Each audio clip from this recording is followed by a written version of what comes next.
very good afternoon, everyone. I am Dr. Devidas Gulwade. It's my pleasure to compare today's session. Before we begin, I request our inspiration behind this webinar, Dr. Anita Kanwar, Principal, Vivekanand Education Society's College of Arts, Science and Commerce, to welcome today's esteemed speaker. Over to you, ma'am. Thank you, Gulwade sir. Good afternoon, everyone. Our esteemed chief guest for today's session, Dr. Vinod Patil, Director, Board of Examination and Evaluation, University of Mumbai. Our expert panelist, Dr. Jayashree Shinde, Director, Teaching Learning Center, Head, Department of Education Technology, SNDT, Women's University, Mumbai. Professor Baskaran Raman, Department of Computer Science and Engineering, IIT, Mumbai. And Mr. Karan Shah, Founder and Director of Indian Institute of Digital Education. Dr. Madhav Rajwade, Secretary, Vijnana Bharati, and members of Vijnana Bharati. All invitees, all members of organizing team, staff members of V.E.S College, and my dear participants. Warm welcome to you all from Vivekanand Education Society, College of Arts, Science and Commerce, Chembur, Mumbai. On day one, we have learned how to deal and calm our students and help them cope with this unprecedented pandemic situation. Day two, we learned about how to teach and how to improve online teaching learning experiences. We have observed on the last 2 days that some of you are very concerned about students who are not having these online facilities and internet connection. As a teacher, it is natural for all of us to worry and offer help to these students. And as a teacher, we have to be optimistic at all times and find solutions to the problems which we face. If we are continuously learning, upgrading and updating ourselves, we will be able to help them in better ways. Maybe government may come up with option of providing students with free internet facility. The percentage of these students in the college, I think, will be around 20 to 30% in Mumbai area. The suggestion which might help in this case is colleges can provide them with college facility or online on campus with social distancing measures and allow them to view the recorded lectures in the classroom, helping them with offline exam facility also. This was just a suggestion and to the observation which was made in last 2 days. Let's come back to today's topic. So we have learned about teaching learning, and it is very important aspect of education sector. And after teaching learning, next is examination and evaluation system. Today we are going to talk about this. It is great honor and privilege that Dr. Vinod Patil, Director, Board of Examination and Evaluation, University of Mumbai, is the chief guest on this occasion. His valuable keynote address will help us to sail through this situation. Our expert panelist, Dr. Jayashree Shinde, Director, Teaching Learning Center, Head, Department of Education Technology, SNDT, Women's University, Mumbai, will be covering e-assessment tools, Google Form quizzes, test modes, poll everywhere, concept mapping, and mind mapping tools with you all. Professor Baskaran Raman from Department of Computer Science and Engineering, IIT Mumbai, who will speak on online education, the right, the wrong, and the terrible.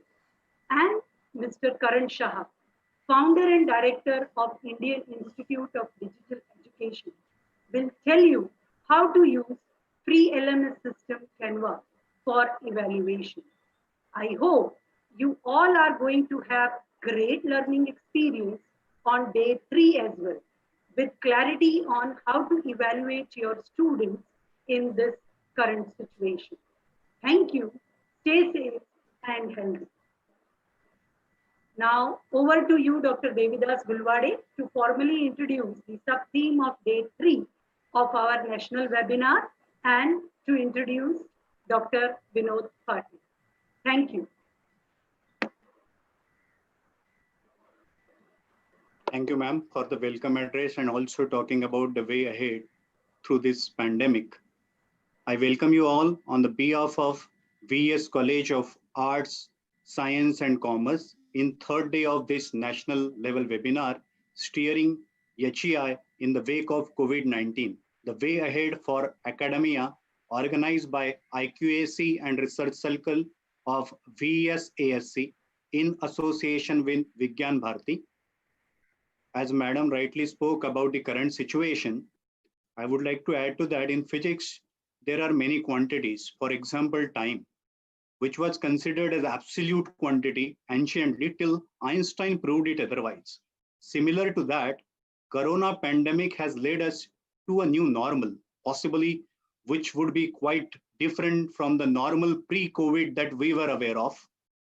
We were here to acquire skills to do better in this given constrained situation.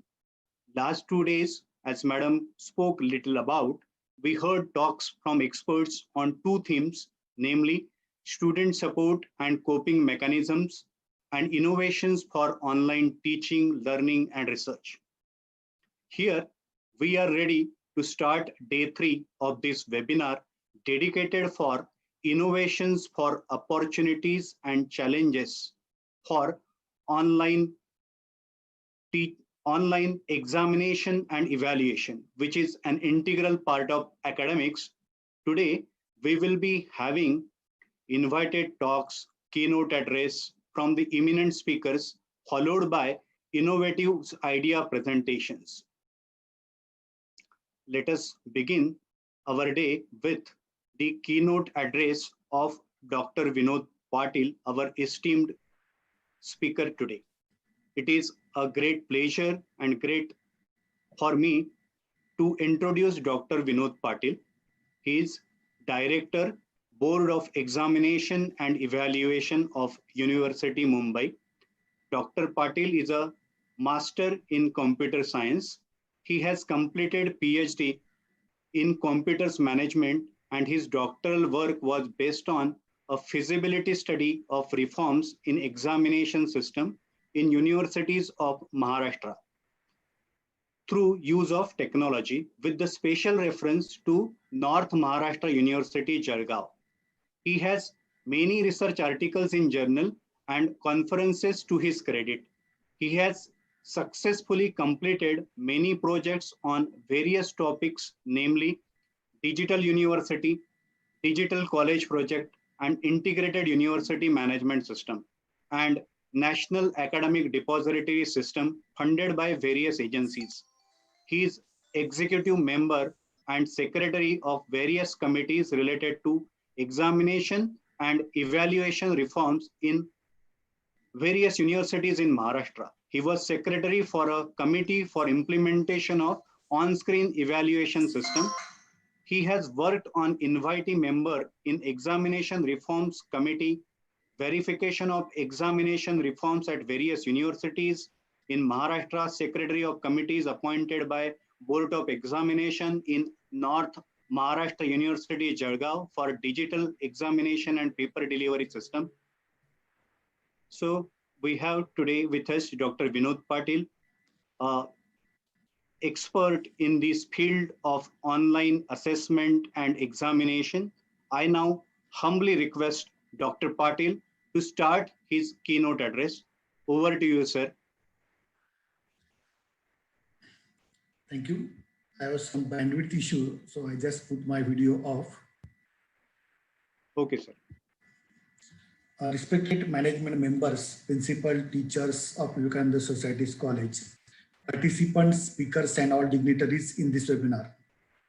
First of all, I wish thank to Anita ma'am for inviting me as a chief guest for this webinar and congratulate to her for selecting very genuine and current topic of like opportunities and challenges in examination and evaluation system.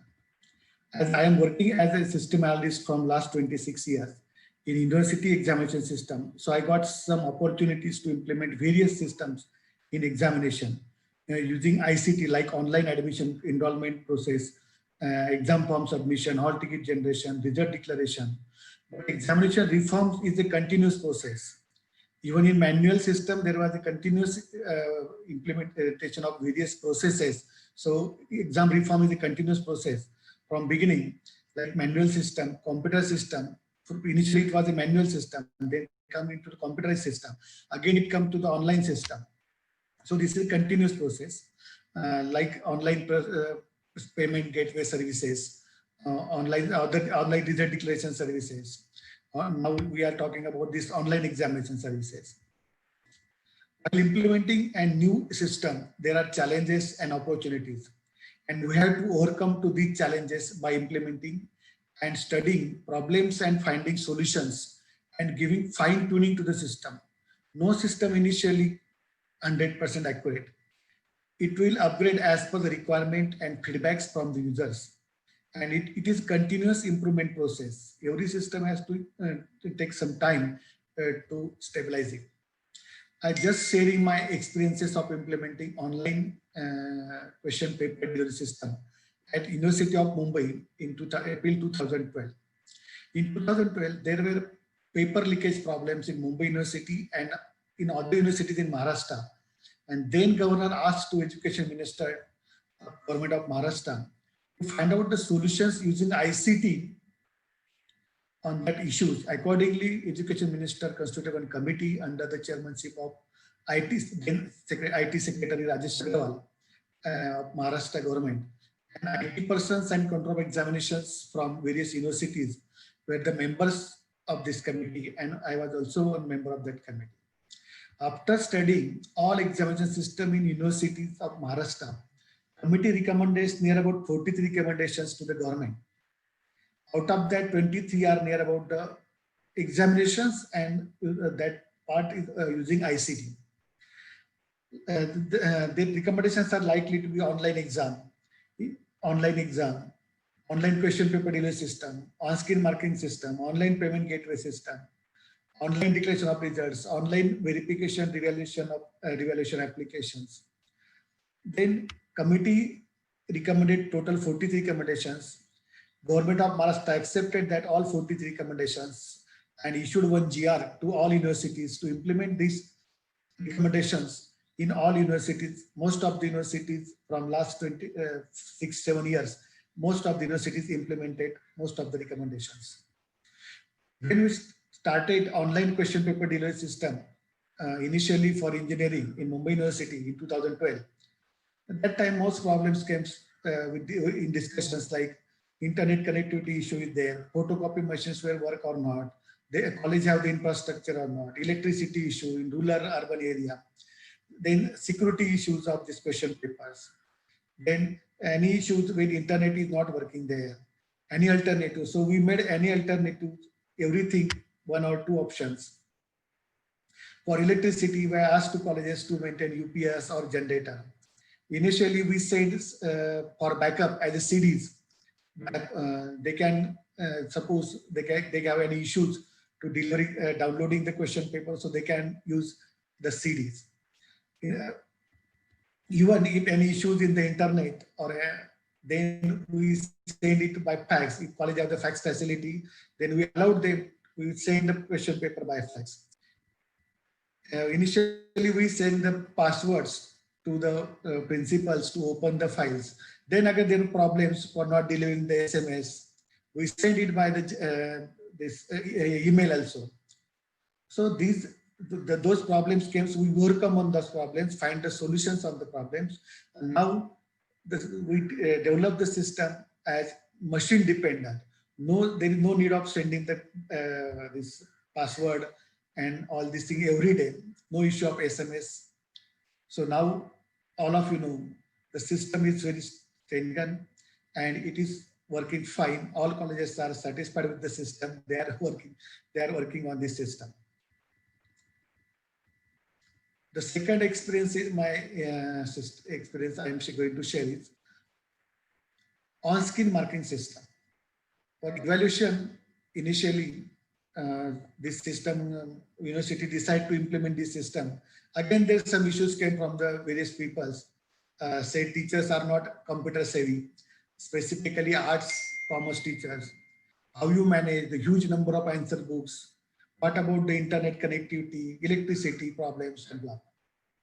We started it initially for engineering and pharmacy. It works.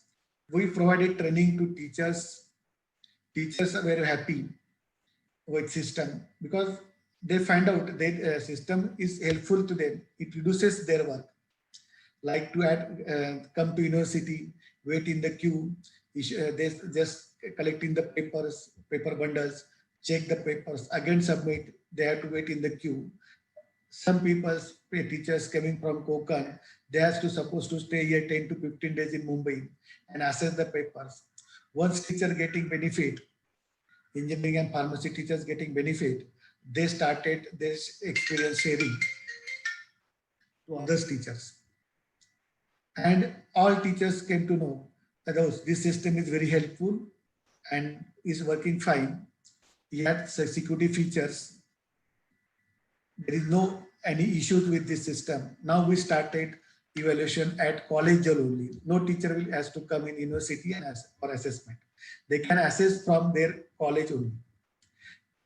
Now in this lockdown period, we ask teachers to assess papers from their home. Using we have implemented some security features like biometric or machine MAC address registration in our system, and we allow them and they assess the paper at home using their laptop or computer, whatever the infrastructure they have. So in this system, again, we issue some suggestions, inputs from teachers, and accordingly, we, every year, every session, we implementing it, and now it's working fine also. Now, due to this COVID pandemic situation and lockdown, now we have to go for online examinations. All of you know there are some discussions whether to go the online examination or not, even where to conduct final examinations or not. So few universities, colleges, just mostly autonomous colleges or small universities are conducting online exams. Some open distance learning institutions are also conducting online exams. Some institutes conducting entrance exams, like just like CET or JEE GATE exams. But most of the exams are objective type, MCQ question type. So, some are calling the students in their lab and they conduct their exam in intranet, not on internet, locally on their server. But as I'm thinking, like the University of Mumbai, where the lakhs of students are there for exam, and they have to appear. Suppose I give you the example. Suppose I have to conduct TY BCom exam. So there are 65 to 70,000 students are there. Every student have to appear for 4 to 5 exams. So how we will manage this huge data in a single time? So we have to find out the solutions on this type of issues. So there are challenges, just I have shared with you. So there are challenges. When you go for online exams, even some colleges started online lecture delivery system, online lectures for this pandemic lockdown situation. According to the survey, there are 20% students are away from that system due to the unavailable infrastructure or other issues. They are in remote area, they have not internet connectivity and other issues, infrastructure issues. So major challenges is internet. If you think student should appear to exam from his home, If you go for online exam and call them to the university, in college or university and ask them to sit in the lab and write the paper and on computer, it is not online exam. It's still good as the offline exam. Instead of writing the paper on paper, they have to write answer on computer. So it is not as per this is not an online exam. So if you want to implement online exam, in that case, student should be at his own. Computer, then again issues are the computer, laptop or smartphones where he can write answer in specified time. Again, for these people find out solutions, we send a question paper to the student on WhatsApp or email, and student has to write the paper answers on the paper, and he has to scan it using his smartphone and upload it on the system. But it is not feasible solution, but it is for small exams is possible. There is a time limitations also, how many times it requires to write the essays for uploading. Again, there is a scanning issue, infrastructure issue. Second challenge, setting up question paper is a big challenge to universities and colleges for this online examination. Even we go for MCQ or objective type question with exam. So we have to set question papers accordingly. We have to prepare a question bank using this blue taxonomy, and accordingly using some softwares, we have to generate a question paper at the time of examination. So in Mumbai University, we have more than 8,000. We are setting more than 8,000 question papers for one semester or one event. So this is again big task for setting a question paper and question bank. We basically question bank, and accordingly that is question paper. And again, third challenge is in security.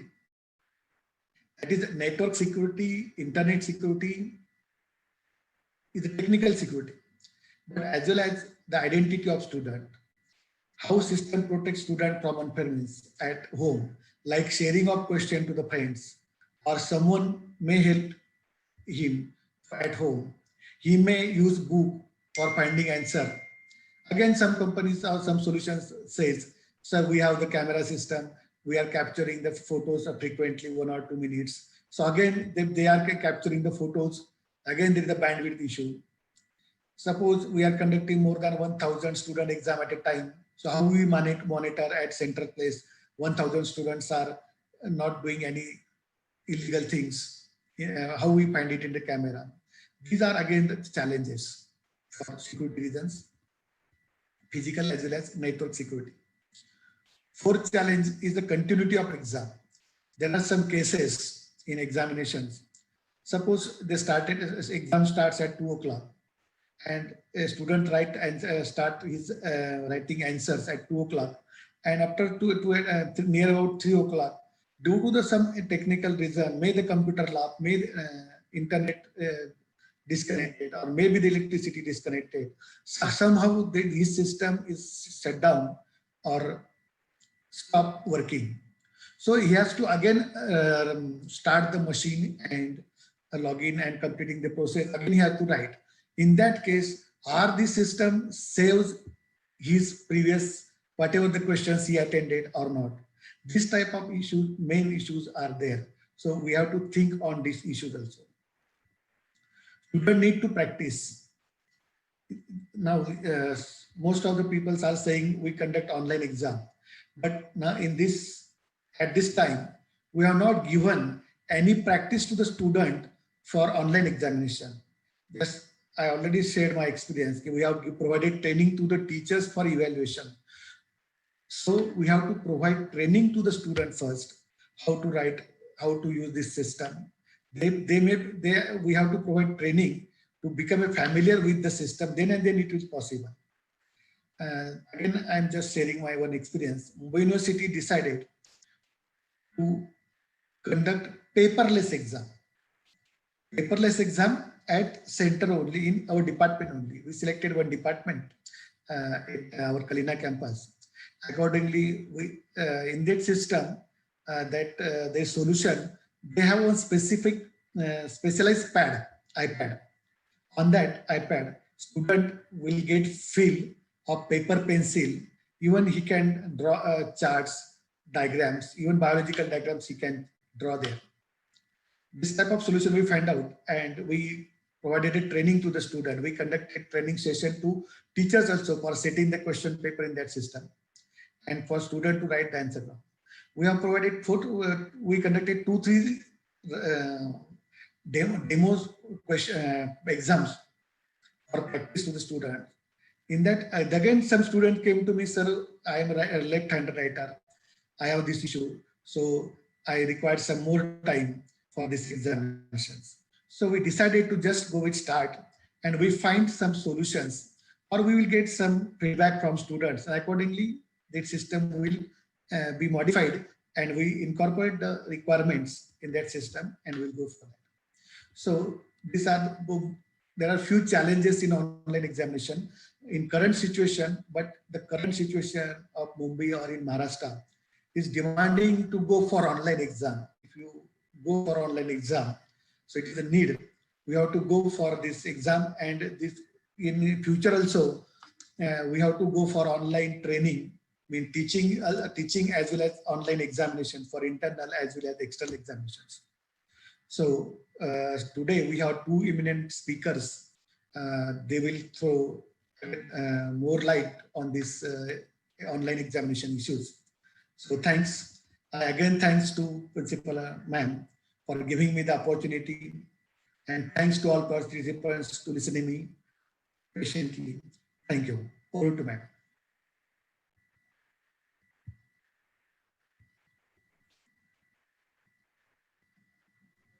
Thank you, sir, for kind keynote address and sharing experiences from different stages and acquainting us with challenges faced in even starting and improving the OSM in past. Also, thank you for acquainting with continuous progress of a new system, tackling various problems as simple as internet connectivity or security of different stages. You also emphasize the different ways to lead to a development of a system which can tackle all these possible problems. You emphasize the need of implementation of a system in a given COVID situation, and also all challenges as simple as means we are dealing with the mass number of students and they are belonging to the different socio-economic background, and their access to internet, access to mobiles or internet, all these problems you touched upon. And after emphasizing those challenges, let us together will have to chalk out a plan so that we can do and develop a system which can tackle all these challenges. I thank you very much for sharing all these experiences and acquainting us with different experiences. Thank you, sir. Thank you. Now, let us move on to our next invited talk by esteemed speaker, Dr. Jayashree Shinde. It is my great privilege to introduce Dr. Jayashree Shinde, Director of Teaching Learning Center, Department of Education Technology, SNDT Women University, Mumbai. SNDT Women University is 104 years old, having its campus in 5 different states of India, empowering women worldwide. Madam is also head Department of Educational Technology, SNDT Women University. Teaching Learning Center has been established by MHRD New Delhi under its scheme Pandit Madan Mohan Malviya National Mission for Teachers and Teaching at SNDT Women University. Dr. Jayashree Shinde is a passionate teacher and is in the teaching profession for at least 26 years and has a very illustrious academic record. She has completed her PhD from SNDT Women University in the field of educational multimedia. After completing B.Ed and M.Ed from the same university, her expertise is in the ICT-based training, interactive material development, planning online courses, using constructivist instructional strategies, innovative assessment, etc. She is actively involved in interactive multimedia projects, development projects. She teaches educational technology, e-learning, and various related subjects at PG level. She is currently guiding 5 PhD students working in the field of YUM learning, cooperative strategies, and online learning environments. Dr. Jayashree Shinde was standing committee member of PG Pathshala, UGC and National Mission for ICT in Education of MHRD.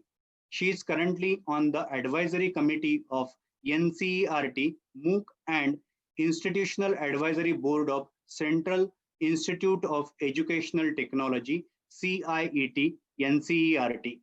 She has coordinated and organized several faculty development programs on integrating ICT in higher education, flipped learning, MOOCs, and OER development.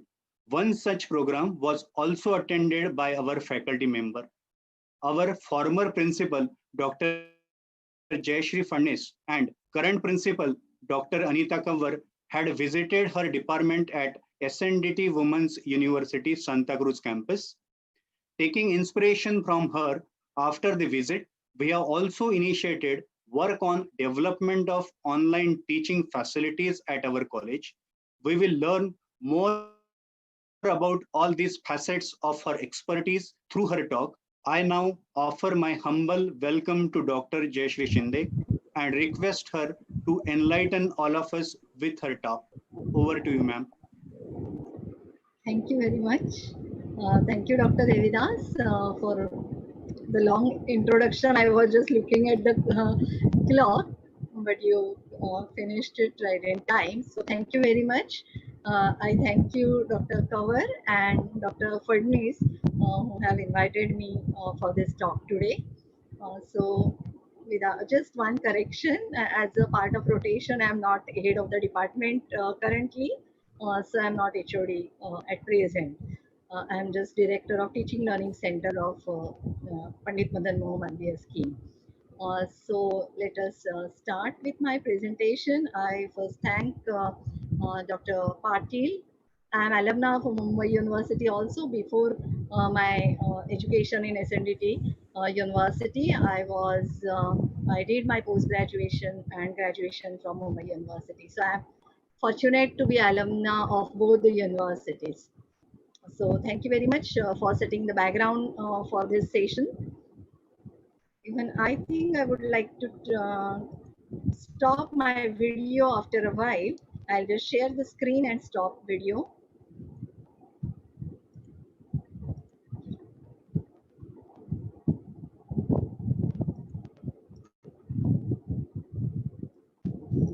So I hope the screen is visible, and I would request to unmute mic and speak whenever I am not clearly audible or wherever there are any such issues where you need to stop me. So please go ahead and stop me wherever essential, and wherever, even if there are any other questions, you can stop me. First of all, let me check whether I am clearly audible, or do I need to increase voice? If you give me 1 minute, I'll just please let me know if I am audible. Yes, ma'am, you are audible clear, ma'am. So thank you very much.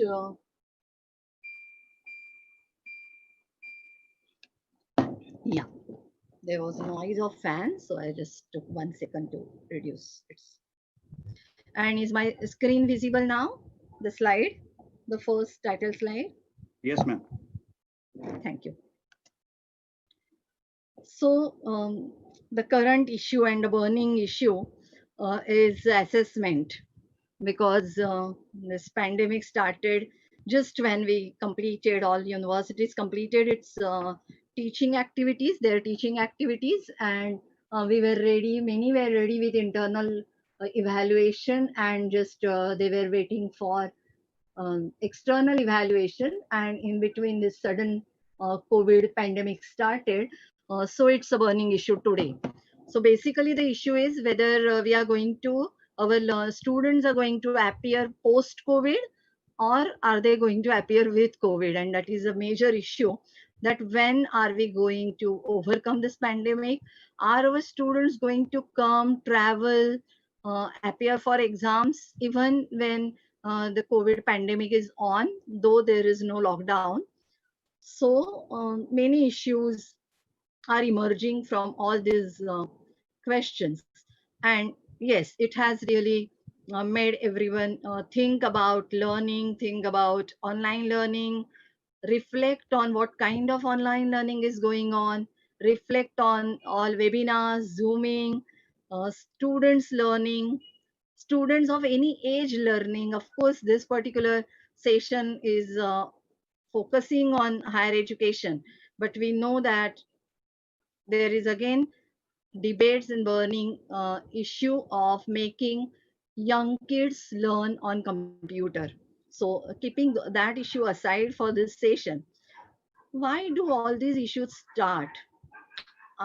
Feel as an academician, as an educational technologist, that this entire issue of semester end exam, or in some cases it may be year end exam if all programs are not semester end,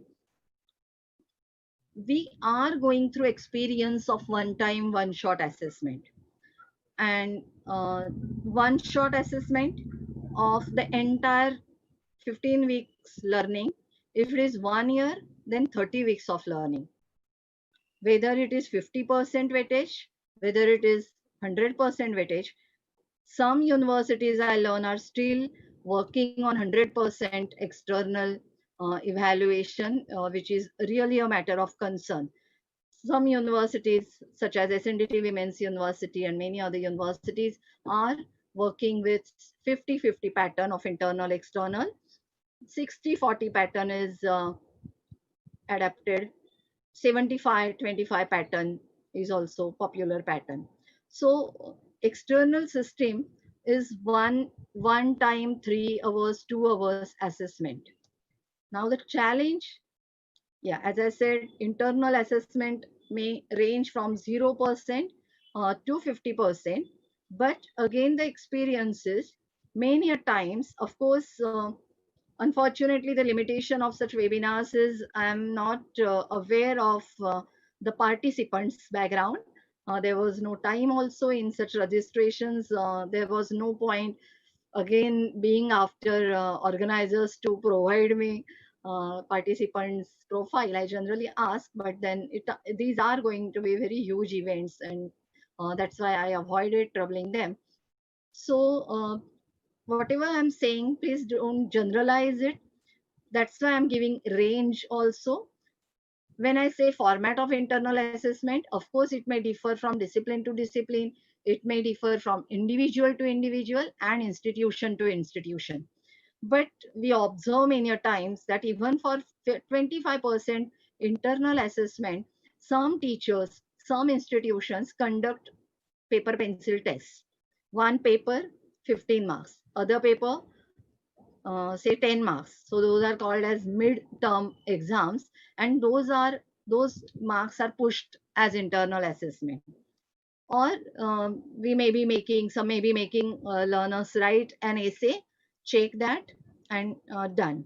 And then even internet issues are discussed, that whenever we give some projects to our students, they copy paste the entire website and they submit. What do we do? How do we check such assignments of 100 students in the class? But if we talk about one shot assessment, coming back to our final paper, forget about pandemic. We generally see this kind of scenario. Tense, because I have to mug up, I have to remember everything what I learned during the entire semester. I'm worried. I have phobia of exam. I do not know how much to read, how much to study. And if any emergency, such as medical emergency emerges, I lose my ear.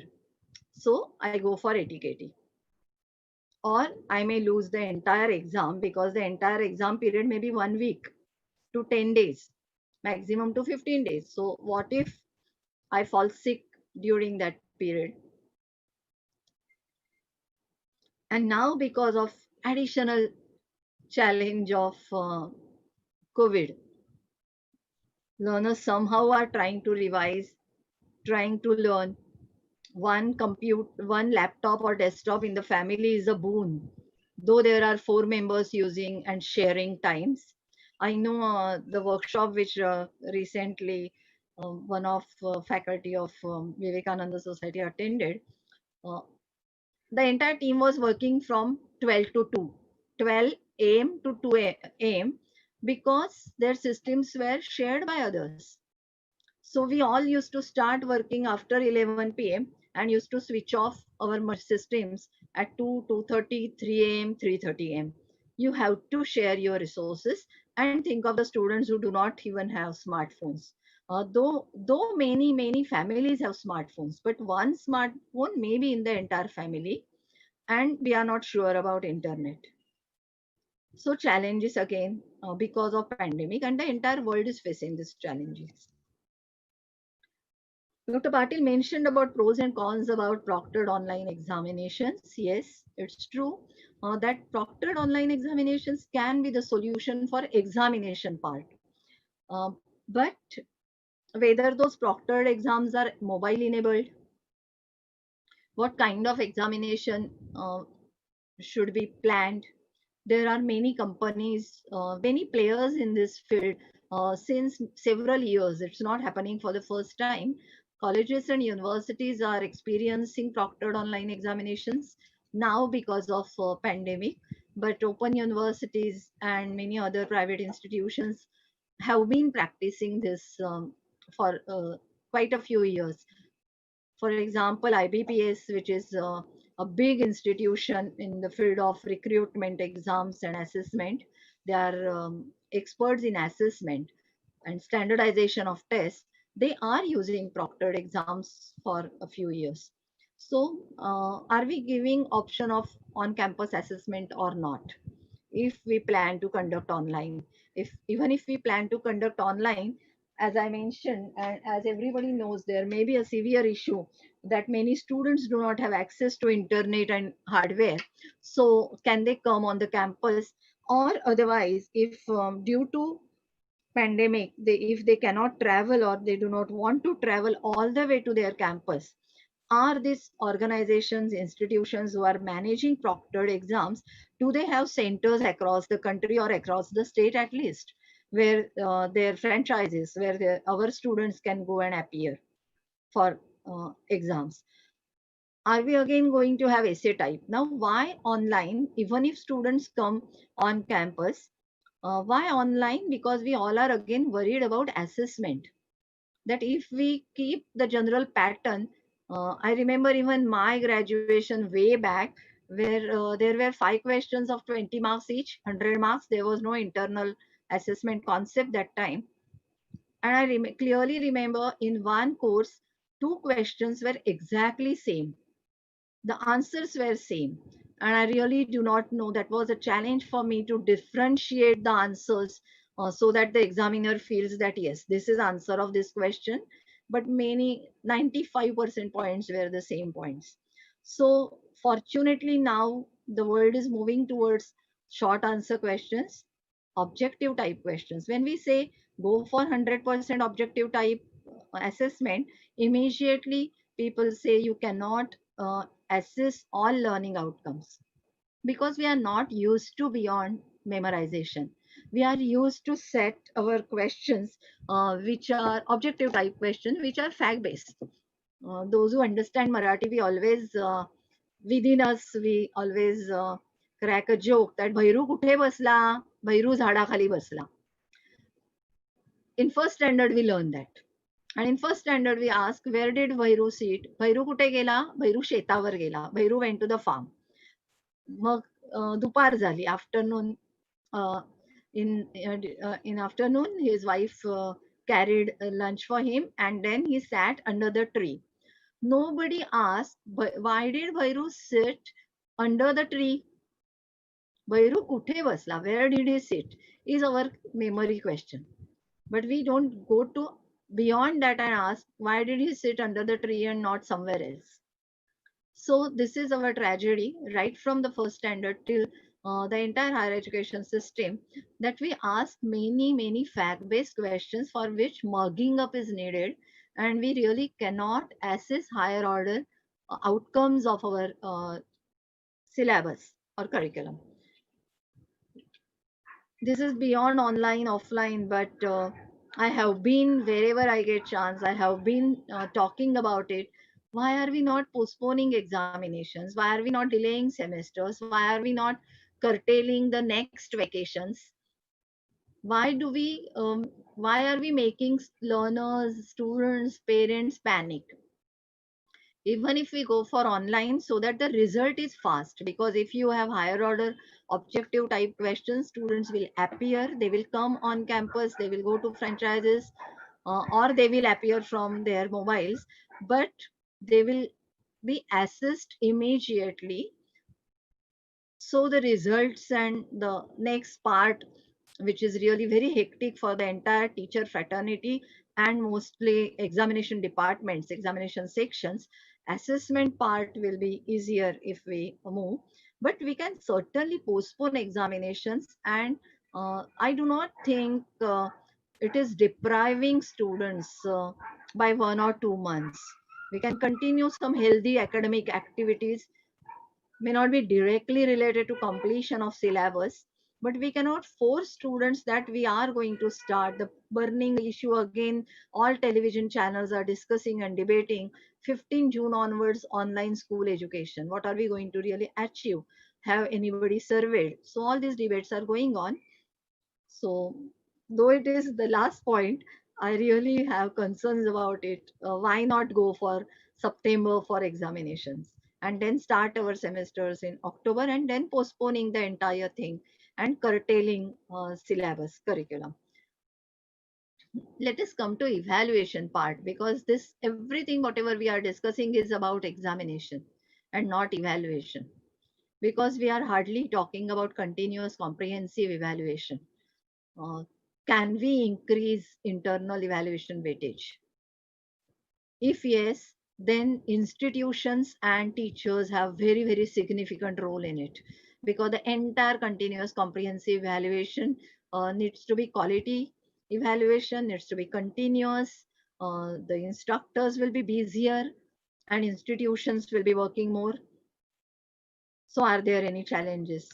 Though not challenges, there are objections, and yes, there are challenges, and I agree with all these challenges.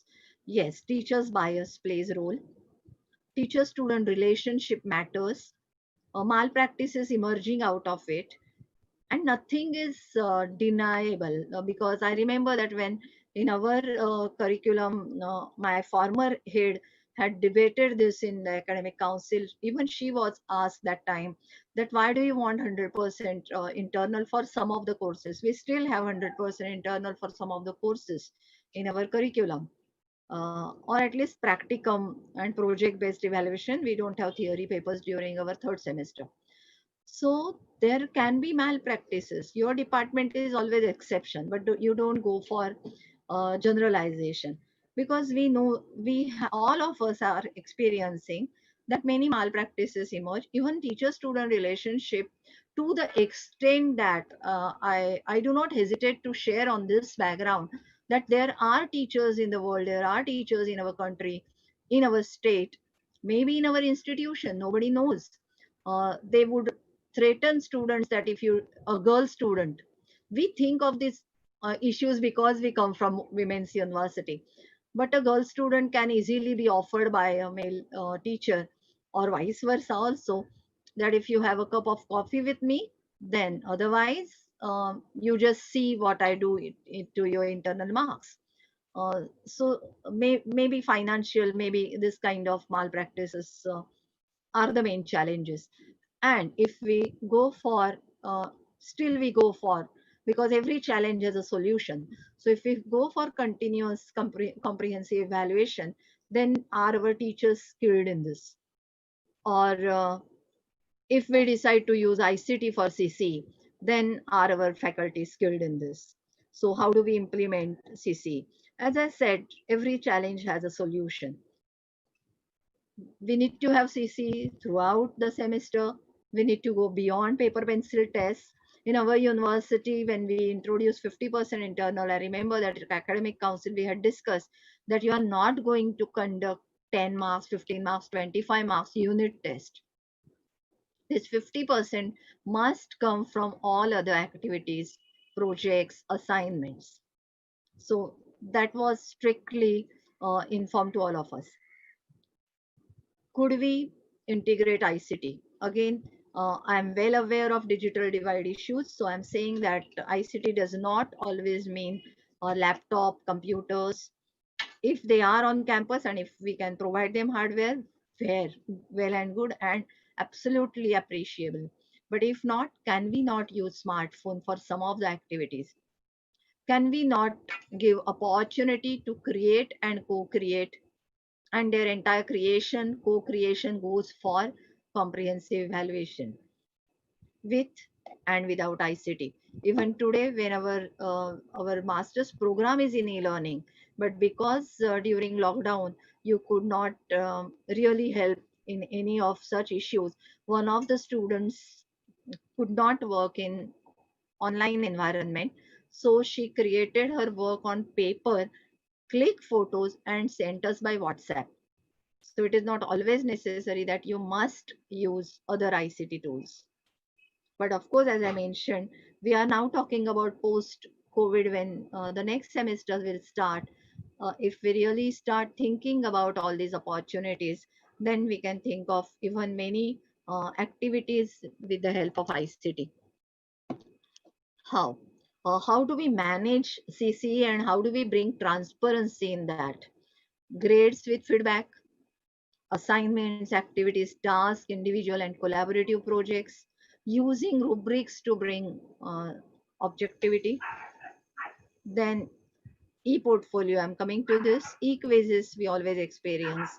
I know that, and you also must have experienced that there are many quizzes in the form of Google form are going around as a competition, and many teachers are also using e-quizzes during this uh, lockdown period. So there is absolutely no need to explain what is e-quiz. But LMS, yes, those who use learning management system. Uh, Here are a few screenshots. Uh, the time was the concern. So if I have time, I get time, then only I will go to real LMS and other sites to show you some things. But we provide feedback to our students. Even this is one Word document where feedback is inserted. Grade sheet, we get the entire grade sheet at the end of the semester. And this is a Moodle environment where students can submit their assignments.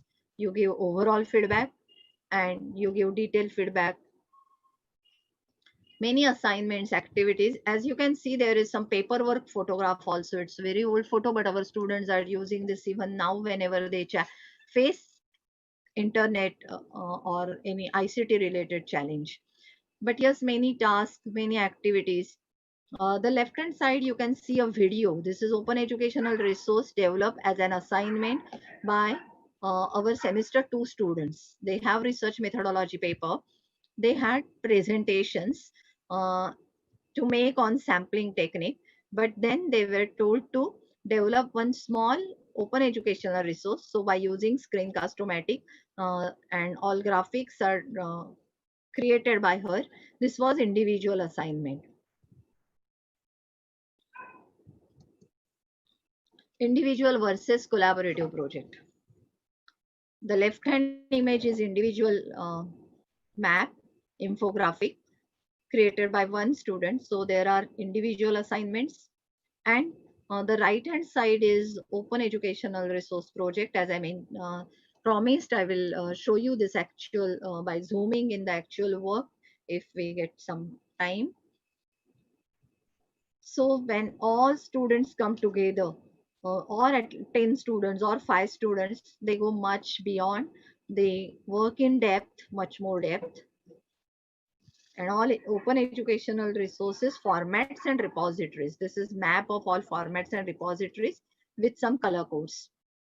So individual versus collaborative projects can be not versus individual projects and as well as collaborative projects, and there are ways to find out contribution of individual student. Even you can see that in shared versions. And use of evaluation rubrics. We are using evaluation rubrics since 2003. We started using it for the first time when our first batch went to Canada for internship, and when so till then we were using rating scales as we generally use. So the director of teaching learning center for technology teaching technology in Regina University, where our students were working as interns, she said, why don't you send me rubrics? I do not want to evaluate assess them on rating scale. So that was the first rubrics we developed and sent to her, design and sent to her. Since then, we are using rubrics at least for major projects or mainly when external examiners are involved for research, for internship, or as I mentioned, major projects where there are many criteria and there should not be any subjectivity. Of course, there comes some subjectivity is also part of, even though we use evaluation rubrics, but that is human nature. But at least if our criteria are well described, then there are less chances of subjectivity. So if we are going for CCE, then such rubrics for all assignments are really essential and advisable. So this is our internship evaluation rubric, which we send to all corporates where our students do their internship. Because 2-3 students join one corporate, the other corporate, some other student join. Sometimes they join educational institutions also, but then the examiners are their mentors of the industry. So there are chances of such subjectivity. Even engineering colleges face this problem. Many such disciplines where students join internship. In our university, internship is mandatory for all postgraduate programs. And lastly, e-portfolios. Because e-portfolio is one comprehensive environment where they collate all their work and they can carry their e-portfolio for the rest of their career, at least till the initial years of their career. So they compile their assignments. I will be showing you some of these e-portfolios. These are our students' e-portfolios. So when you have so many activities and assignments collated together, I think it is a great opportunity for us to assess, evaluate our own student, uh, present the learner in front of the outer world. So I will be showing you this e-portfolios of our students. There are many activities which are part of CCE. Small activities, many small activities will take care of the entire internal evaluation in entire CCE. There are some tools free for educators. They can draw, as we have seen, concept maps, but we can use tools like Miro for such maps. uh, there can be some blogs. This case studies for sampling method is a blog on which all students had picked up one sampling method and written a case. Her peer, so it was peer assessment was involved here. Other peer read that case study and commented, reviewed that case, whether that case perfectly fits for the sampling technique which is presented in this case or not. uh, on the top, it's a brainstorming session which emerged or concluded in very systematic analysis, and they themselves emerged with ADDIE, which is the basic abbreviation or basic phases of instructional design are covered under ADDIE, analysis, design, development, and all these phases were derived by students by brainstorming. So that was the entire process which happened in the class for 2 days. So, and Pixton is tool for cartoon strips. So our friend, his microbiology teacher, Dr. Loli Jain from Somaiya College, she had given this assignment to students to create a cartoon strip, group work, and they used this Pixton tool fantastically and came out with some cartoon strips of one small topic. So they can do anything when they learn a topic. When they want to talk about their learning, they want to present what they have learned. They have so many forms of expression. So why again paper pencil test? They can express, they can present their knowledge, they can present their organization and understanding of knowledge in many other forms. There can be activities such as crossword puzzle. There is one link which is about a newsletter, magazine, bookshelf, bookcase created by students, college students. The blog, we have this Vachandin blog, which our students of every batch write a book review on Vachandin Day, on the birthday of Dr. Abdul Kalam. So if the blog continues, every batch will come on this blog, write something, write their book reviews. So the blog will get developed.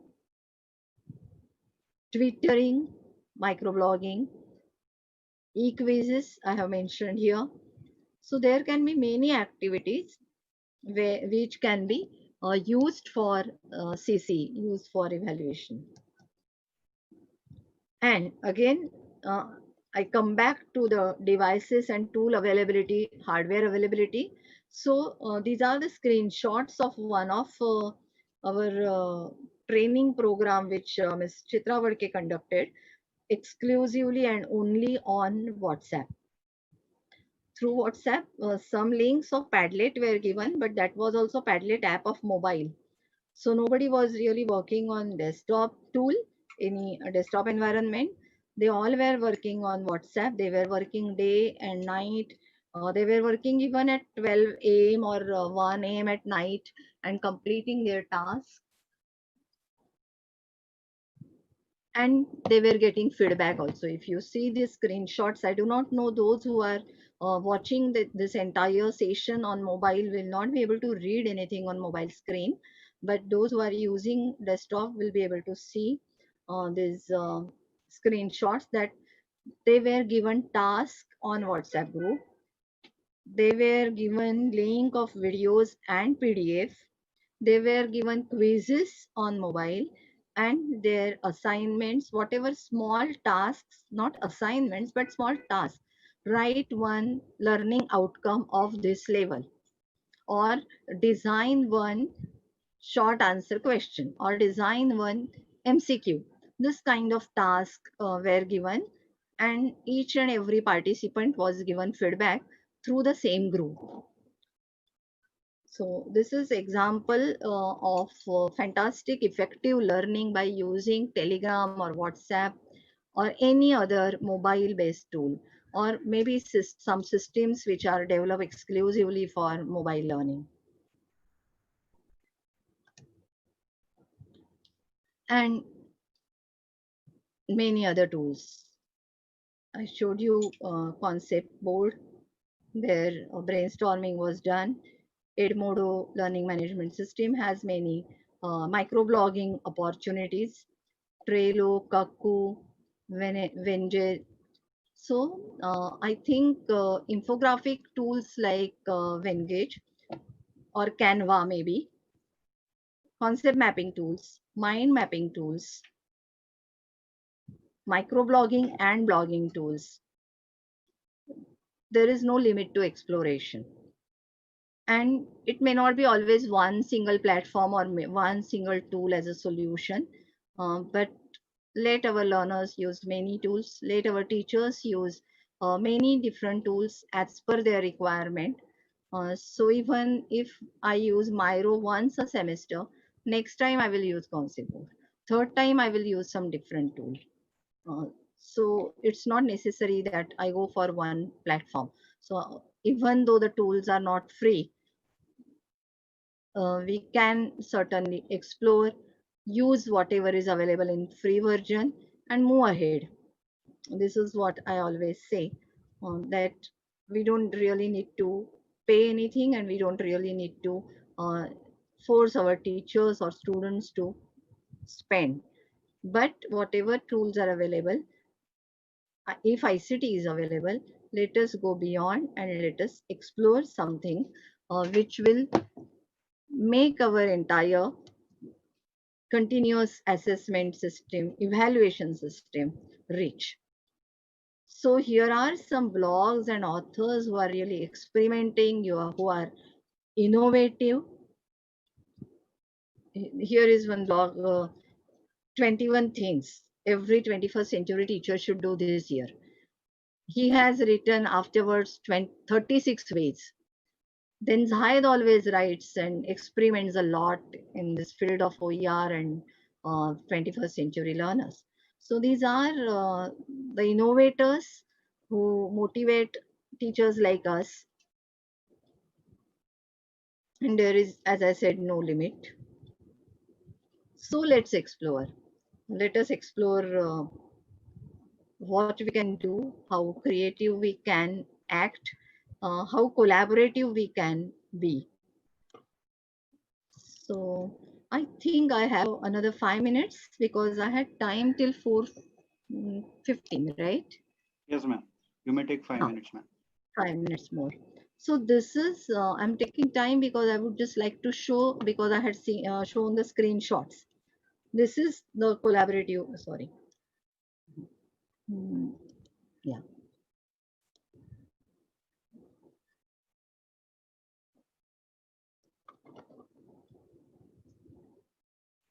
I need to share the screen again, I guess, right? Or is my screen shared still? Just a moment, ma'am. Shashank, can you help? No, I'm just asking whether you can see my screen. No, ma'am. Now I'm not able to see your screen. But had you seen the entire presentation? Yes, ma'am. That everything we were able to see. Yeah. Now I'm able to see. Yeah. Yes. Yeah. So now I will again go back to the browser. I was showing you this, and if you see, 12 students worked on this. 10 to 12 students worked on this and created this entire map. And these are hyperlinked. So very complex environment they created. Then they got confused. Then they decided to change geometrical figures, colors, and they came out with solution. Okay, this is text based. So let it be. So visuals, audio material, audio resources, non-interactive multimedia. Then they started categorizing. And this is, as I mentioned, individual students' task, because every student was given this as assessment after their presentations. To design infographic, they were told to design infographic. They had freedom of developing this kind of concept maps or not. That was their wish. This was one brainstorming session on a Jamboard.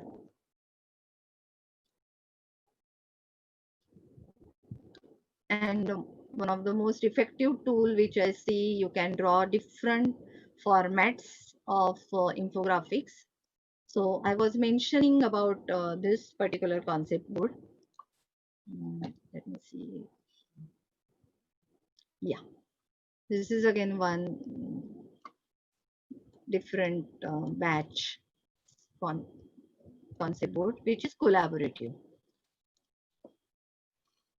And this is which has emerged from that brainstorming I mentioned about Addy. So they came out with simple questions. They were asked whether what kind of questions will you ask if somebody tells you to come and conduct a workshop. As I mentioned that I have just come to conduct this session without much knowledge of participants. So the first thing which we do is to ask who are our participants, what are the objectives, uh, what is target profile, which subject, what is the language, what is the number, what is the age group. All these questions came from students of first semester, first month of their teaching learning in our department. And then we exercise for 2 days to categorize. So they kept on categorizing and they kept on changing colors. So let me just see if I can get the screenshots.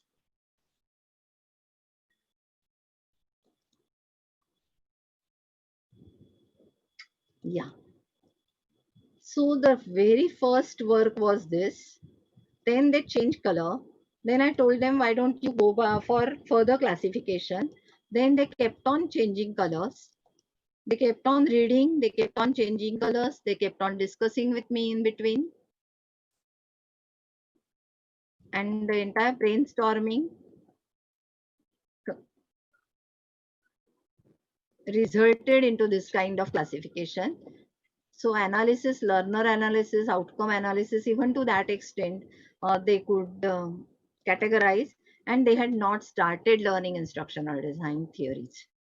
So this was their first experience of learning ADDIE through activities, through brainstorming. So I'm very happy that we could reach up to this kind of categorization process to understand one topic by using concept board.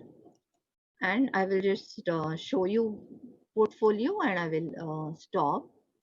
So our students develop this kind of portfolios. By the end of the program, their portfolios are generally ready during the fourth semester.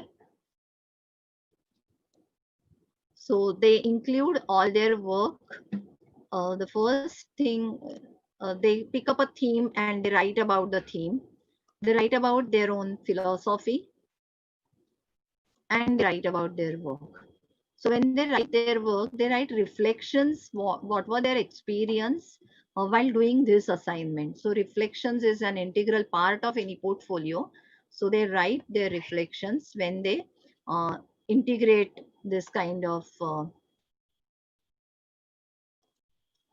assignments, activities. So this is one submission of the student where she has planned for blended learning environment. So classroom structure and her session plan, everything she has integrated and attached. Then her handout. Okay. So some part they have provided, some part they have skipped. So this was one assignment, like that all 6, 7, 8 assignments they integrate. This is current student who is now passing out her portfolio. Again, they write about their goals, work. This is how she has integrated her work and her CV.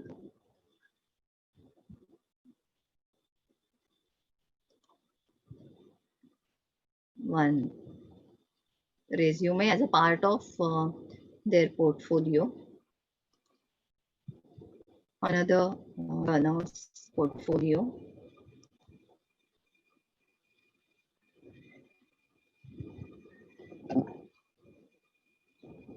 And her screen, her resume.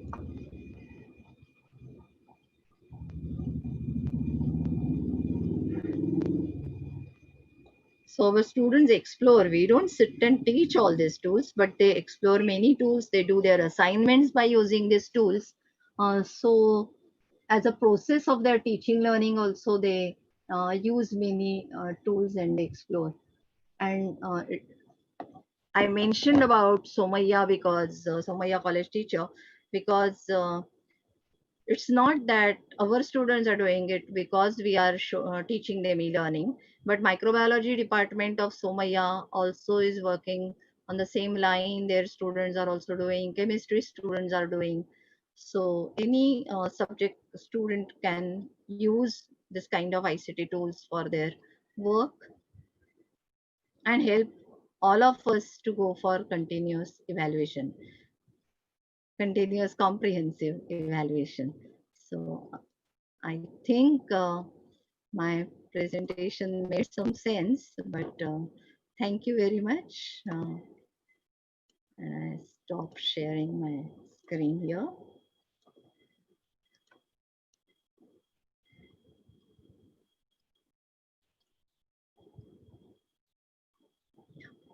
I'm Certainly, done from ma'am. my Thank you very much, ma'am, for acquainting us with the different activities, collaborative projects, assignments, and different kind of sort of instruments that we can use for assessing students, and also in this crucial time, also to get away from our rote memorizations. And these instruments certainly can be used. Your talk was well received by the participants, and they are asking many questions on YouTube. I will yeah, take few questions from there, ma'am. fine. Keeping watch on the clock. So, Yeah, ma'am. Yeah, otherwise, you provide me the link. I was checking for my email. So afterwards, if we cannot complete, you can provide the link, and if I can answer briefly below YouTube video, that is also okay with me. Some rather questions we we will can. do one thing, ma'am, because short of time we'll take maybe let us take 5 questions, and then remaining question we will share with you, and your answers to that we will share with all participants later. Fine, Thank you, ma'am. fine. One of the participant, Dr. Madhvi, she is asking, since the students are our stakeholders, don't you think that they should be asked if they are comfortable with the online exams? Will slow learners and dyslexic students be able to manage with the online system? Absolutely, I agree. That's why I said that survey. I think I missed that part. But baseline study is required. When we say that we are going to use internet, how many have internet facility? I mentioned about that. So, how many have facility?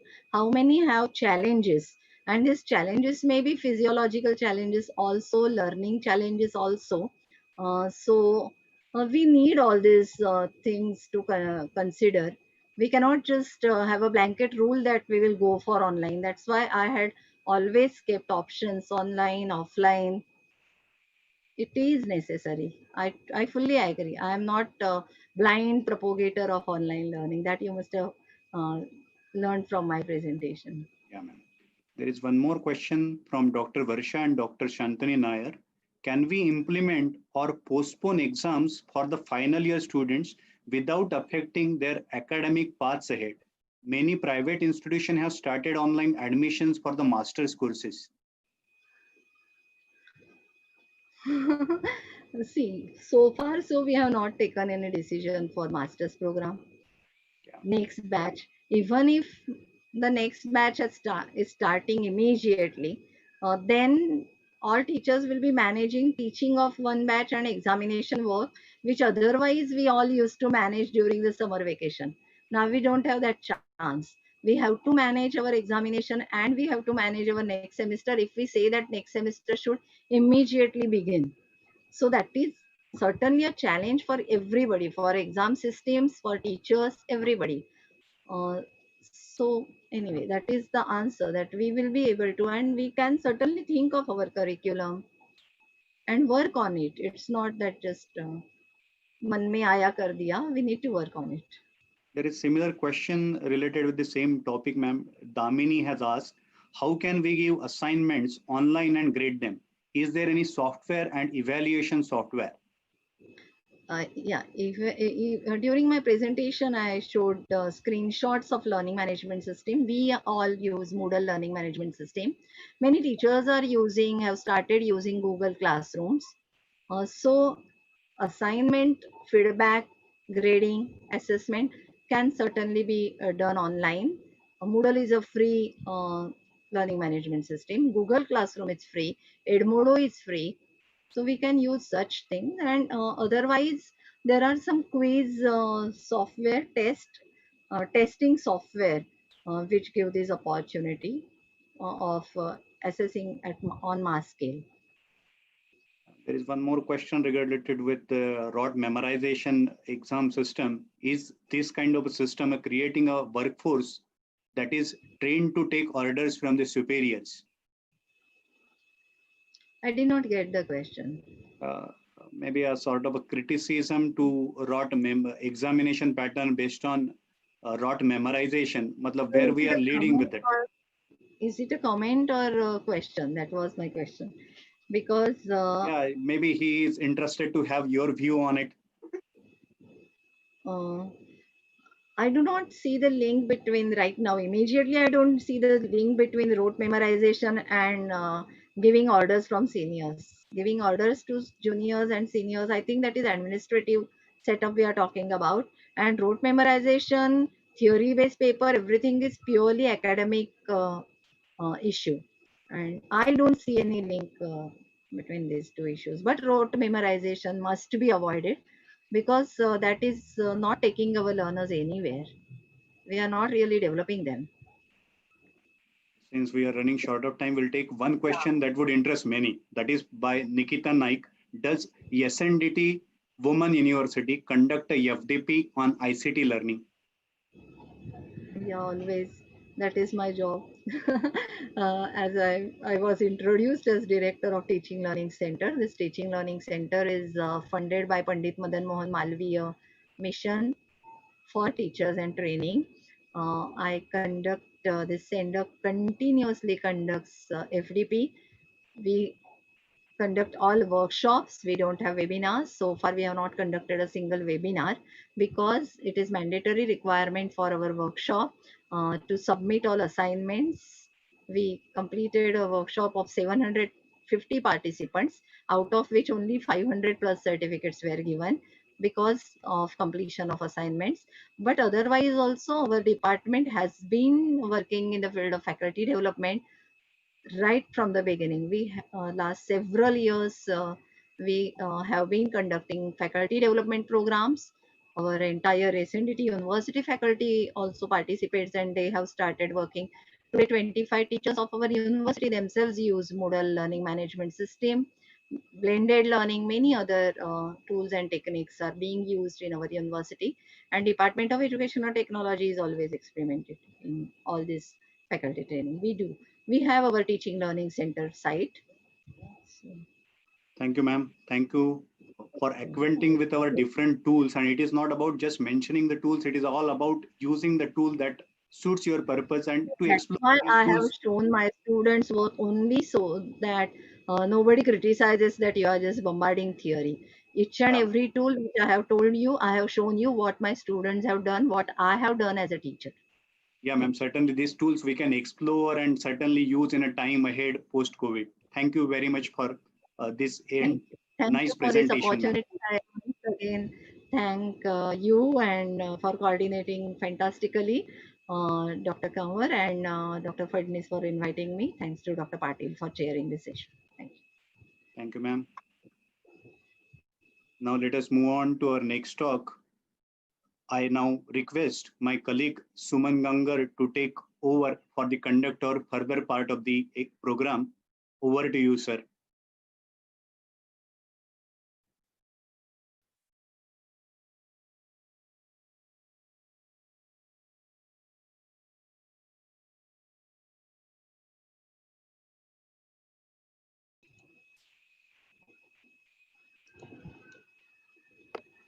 Suman, you are on mute. Suman, unmute karo. You are not audible.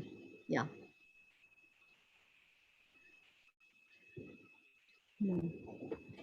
सुमन आपने unmute नहीं किया है.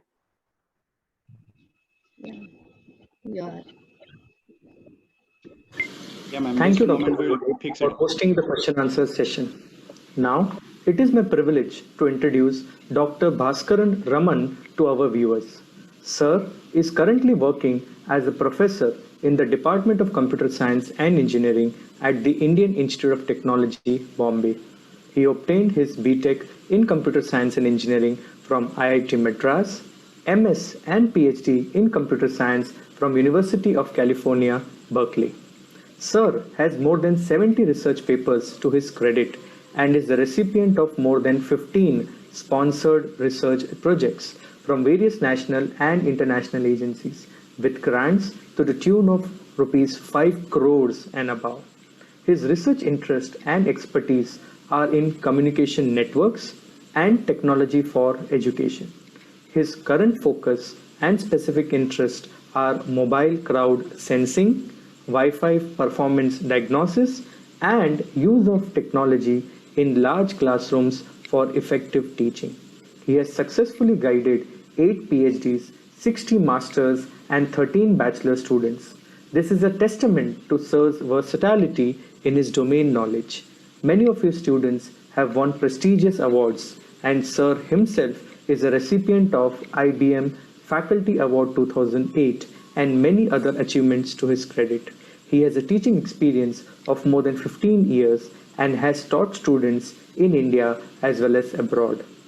Sir is an area editor of Computer Communication Review, has chaired and has been part of committees of various technical programs. Sir and his team have developed an app, SAFE, that is smart, authenticated, fast exams, which is unique in its various features and is used by many educational institutes. Sir has been instrumental in the creation of Bodhi Tree, an online learning platform developed at IIT Bombay with the mission of providing accessible, quality technical education for all through personalized, flexible, and hands-on complete learning. We have the right person with us today to speak on innovations for opportunities and challenges for online examination and assessment.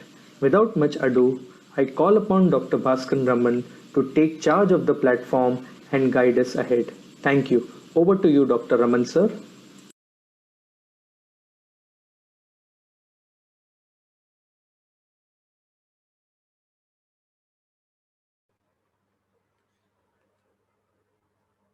Yeah, am I audible? Yes, sir, you're audible. Hello? Yes, sir. Yes, sir. Audible, clear, sound and clear, sir. Okay. Yeah, thank you for the invitation. Thank you for the introduction.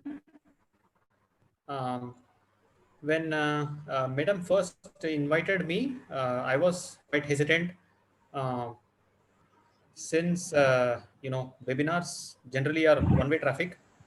And I am a teacher at core, and hence I don't like one-way traffic. So I have tried to make this as interactive as possible. You will see what I mean. Um, but before that, before I get into my presentation, I just want to tell that it was very heartening to note that uh, the person who invited me, Dr. Anita Kanwar, who is also the principal, uh, is someone who has her heart and head in the right place, in the sense of when there is so much talk of online education today, nobody really cares about those who don't have access. I was very pleased to hear that your institution, you are thinking about those who don't have access, and thinking of ways to accommodate them as well. And with that note, I will start. um, so I will share my screen briefly. I'm going to actually cut paste a URL which you can share to everybody on YouTube. That way,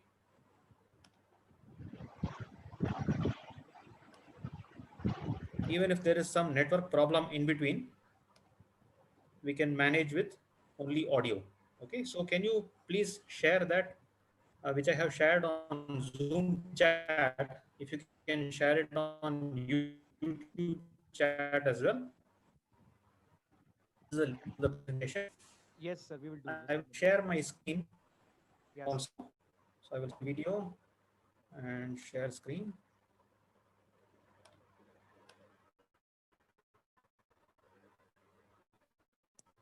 Okay, I hope you are able to see it.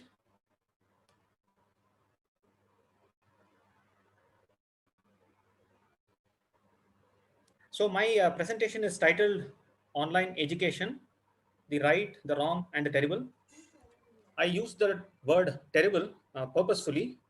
It is not just meant to be a clickbait, because I do feel that some of the things, some of the talk which is happening around online education is indeed terrible. Here again, I wish to note that at least in this session, whatever I've heard so far, um, at least they don't fall in the terrible category. Uh, so let me move on to the next slide, which is giving a QR code to this presentation. Okay, so after this, you do not need the share screen feature. So I will pause here for 1 or 2 minutes, and it will also give me an opportunity to check how many of you are actually viewing this presentation.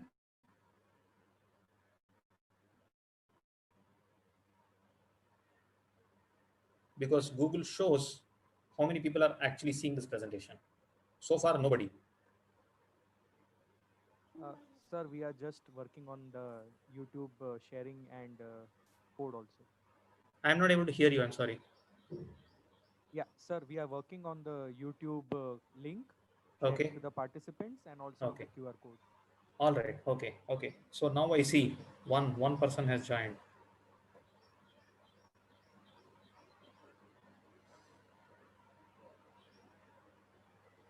Sir, can you guide how they will be using the QR code?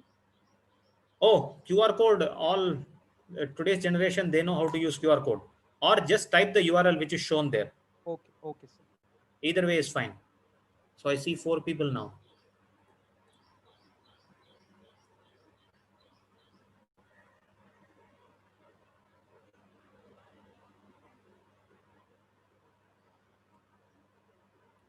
So we will wait for a minute or two until more people.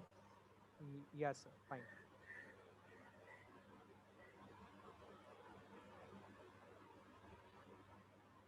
We request the participants to please use the link or the QR code, and they can You will directly. not need the share screen presentation, because all the slides are there as part of this presentation.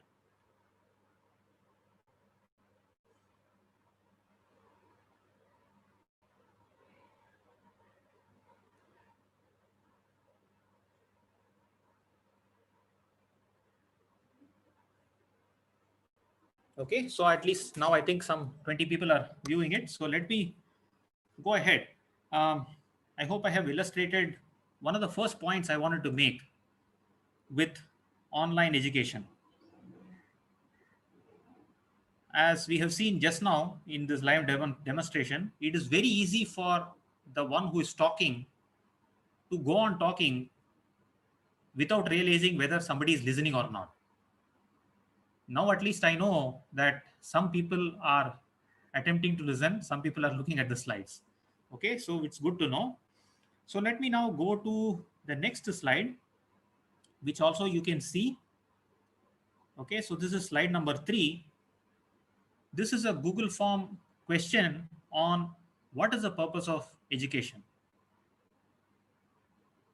The title of this presentation is Online Education, and a lot of this webinar series itself is on higher education. So there's a lot of talk of education. So let's first understand what is the primary purpose of education.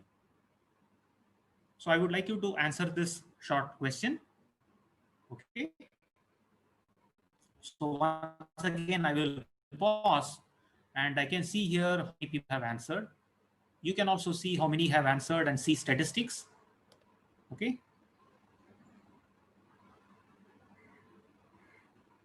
So I'm going to stop. I'm going to move over to my other screen. Okay. Okay. So 3 people have responded so far. Okay. So it's a quiz. You will get some points.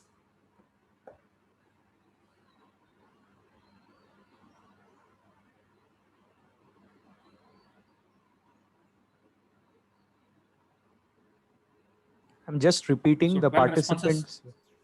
Yes. Sorry, sir. I was just speaking to the participants that they have to just click on the link and a new page will open where they have to attempt the quiz which you have given, the purpose for education. Yes. So I see 27 responses so far, 28. So let's just wait for half a minute more.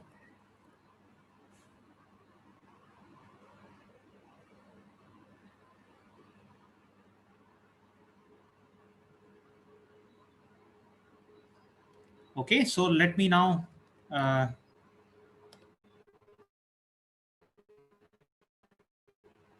these are the statistics. Okay, so most of you have answered correctly, which is the primary purpose of education is students should understand the concept. That is the primary purpose. It is not finishing syllabus. It is not keeping students engaged. It is not keeping faculty engaged. Those things are secondary. The primary purpose is students should understand the concept. Okay, so it's very obvious. However, many people go on with talk of online education without understanding this primary purpose. Okay, so let's now go to the next question, which is on slide 4.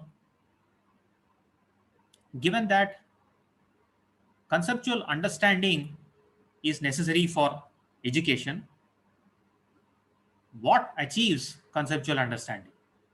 Okay, so that's the next question. So once again, I will wait for responses.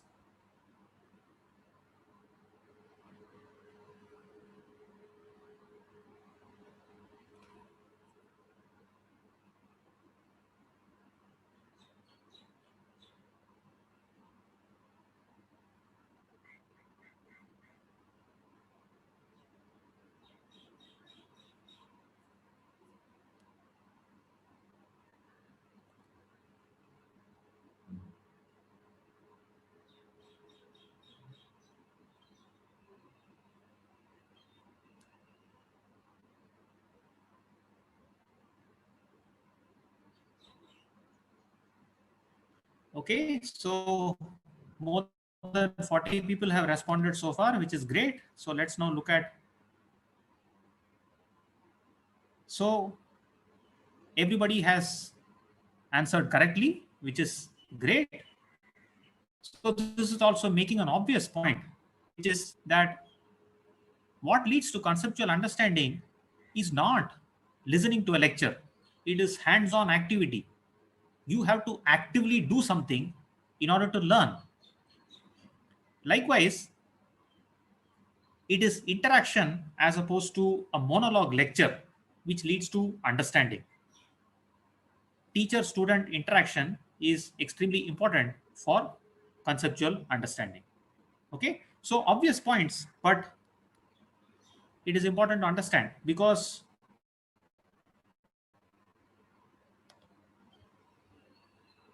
if you go to the 5th slide, I'm basically summarizing what we have all agreed upon so far.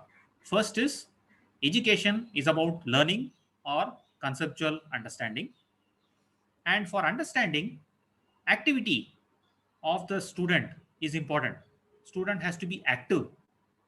Similarly, interaction is important. Interaction between student and teacher. The first part of it, this can be called as active learning, where the learner is actively participating in the learning process, as opposed to passive learning. Lectures are passive. There is no active component a student engages in during a lecture. Similarly, there is no interaction either in a monologous lecture. Interactivity is also important for learning. So we have active learning and interactive learning, two very important aspects of learning. Okay, so this is also obvious so far. So let's now look at slide number 6, which is directing your attention to what are the challenges faced by a teacher as well as a student. This I'm talking about a normal lecture. Normal lecture means pre-COVID. Okay, imagine some lecture in February. in the month of February or March, before all this corona and lockdown began, what are the challenges students face? What are the challenges teachers face? Okay, so please think about it and answer this question.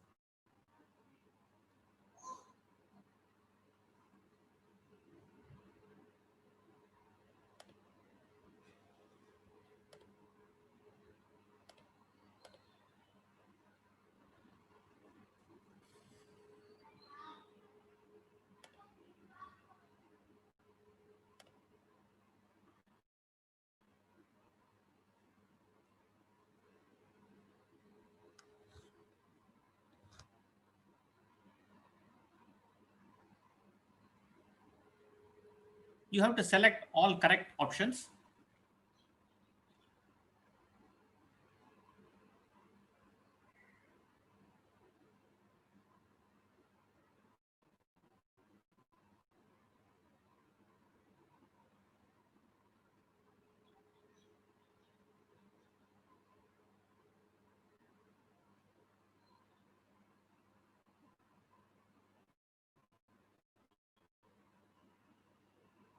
All right, around about 40 people have answered, given thought to this. So unlike the last two questions, I think you have been a little bit hasty in answering this, because some of you have chosen some wrong options also. Okay, so in a normal lecture, what are the challenges faced by a teacher? Well, clearly, many students don't listen to the lecture. Any teacher or any student will be able to tell you that. The second option says, teacher cannot always see students' faces and gestures. This is not true. In a normal classroom, teacher can see every student's face and what gestures they are making, whether they are listening, whether they are sleeping. All that can be gauged by at least a good teacher. A third challenge faced is that in a large class, if you ask a question orally, only 2 or 3 students will be able to answer. From a student's perspective, clearly lectures can be boring because there is no activity, there is no interactivity. However, the problems of hearing or seeing the teacher is not very common. Many people have chosen that. I don't know why. Cannot always see the board or the screen. This is also not a particular problem in most classrooms, at least. Okay. And from a student's perspective too, there are very few opportunities to ask or answer questions in a large classroom. Okay, so let's now go to the next question, which is in slide number 7. What are the challenges faced in an online lecture? Some of you have already probably gone through online lecture, either as a student or as a teacher. Okay, so let's look at what are the challenges in an online lecture. Okay.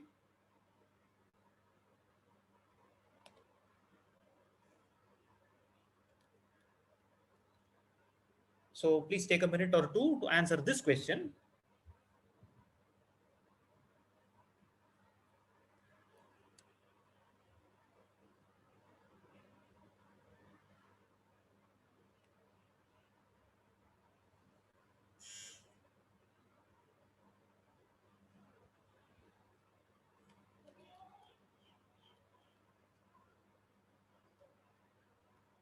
Okay, only 20 responses so far. We'll wait for a minute or two.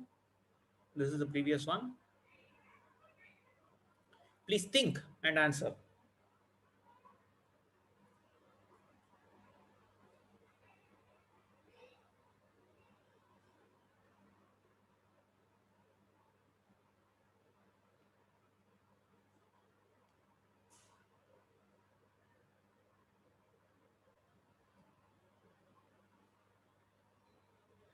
Okay, good. We have over 40 responses. So as you realize by going through the options, there are only additional challenges in online lectures. Not only do the earlier challenges carry over, it is also the case that teacher cannot see the students. So for example, I am delivering a lecture here. I cannot see your faces. I cannot see your gestures. Okay. Normally, if I were to ask these kind of questions orally, by speaking, I could not have gotten so much feedback. Some 80 people have answered this question, and I immediately have statistics of how many of you have chosen what option. If I would have asked this orally, then this kind of feedback would not have been possible. Okay. Hopefully, you also appreciate this feedback, because at the end of spending whatever time, 1 hour, 2 hours, you have to give some thought to some important aspects and understand. That is the objective of spending time on this. Okay. So the point of this question is that there are only additional challenges in online lecture. Also, from a student's perspective, not only can lectures be boring, you cannot always hear what the teacher is saying because there can be some network issue. You cannot always see the board or the screen if the teacher is sharing screen, again because of network issues. And the previous challenge of not being able to ask or answer questions also carries over if the questions were asked and answered orally. Okay, so we have adopted this Google form based approach. So you are now able to ask and answer questions. Well, not ask questions, at least answer questions more effectively. So 100 people have answered this question, which is great. This would not have been possible in a regular lecture or even an online lecture if we had used only oral means. Okay, so let me now go back to my slides. Okay, so what is the summary so far? Summary so far is that because of all the challenges in lectures in general, which is there is no activity of the student, passive listening. Because of passive listening, there is poor learning in lectures in general. Similarly, because of poor interaction, especially in large classes, lectures mean poor learning. In online lectures, interaction is even worse, and there is no opportunity for the teacher to check whether the student is learning properly or not. All of these aspects make learning even worse. So this then explains the first part of my talk title, which is online lectures are the wrong way to do online education. So what then is the right way?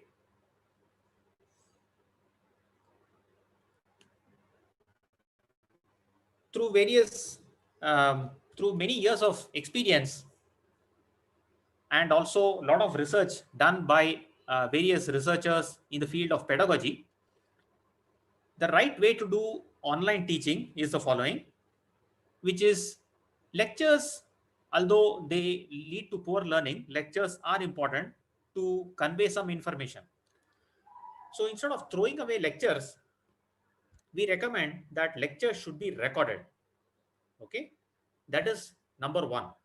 Number two is that there should be interaction. With today's technology and internet availability, it is possible to make a lecture interactive. Okay, and that is what we recommend for online teaching. So this interactive video is presented by the teacher to the student, and this actually becomes the virtual class, and this is actually done by the student at any point of time. The recorded video can be watched by the student at any point of time.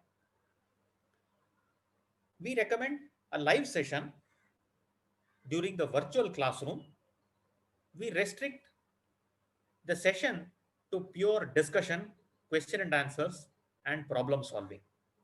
Okay, so the lecture part of it should be done through recorded video, and during the virtual class, during the live session, there should only be discussion. So this way, interaction is maximum as much as possible. In fact, even better than normal classroom.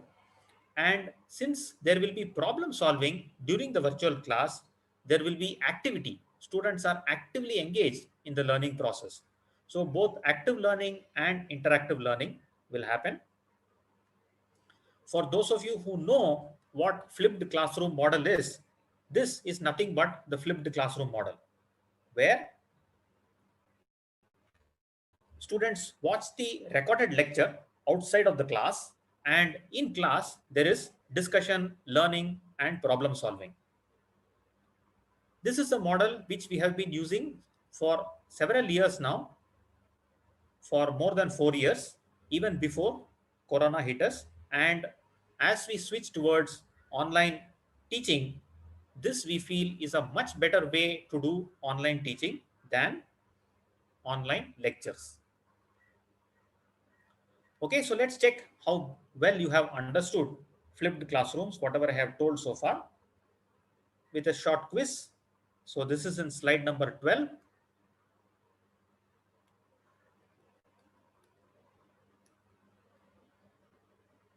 All right. So already there are 20 responses.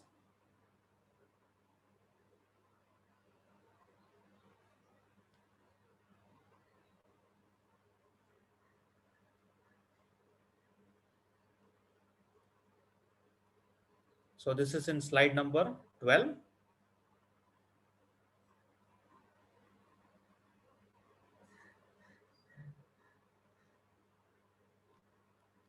How much more time do I have?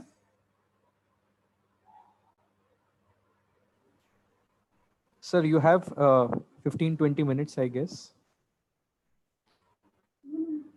Hello? All right.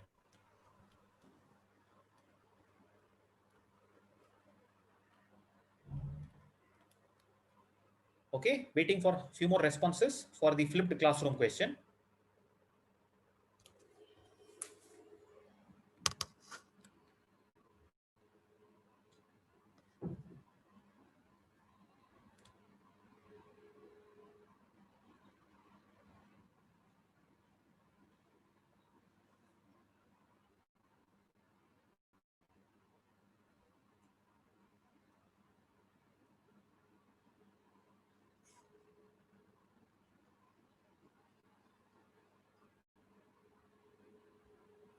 Okay, excellent.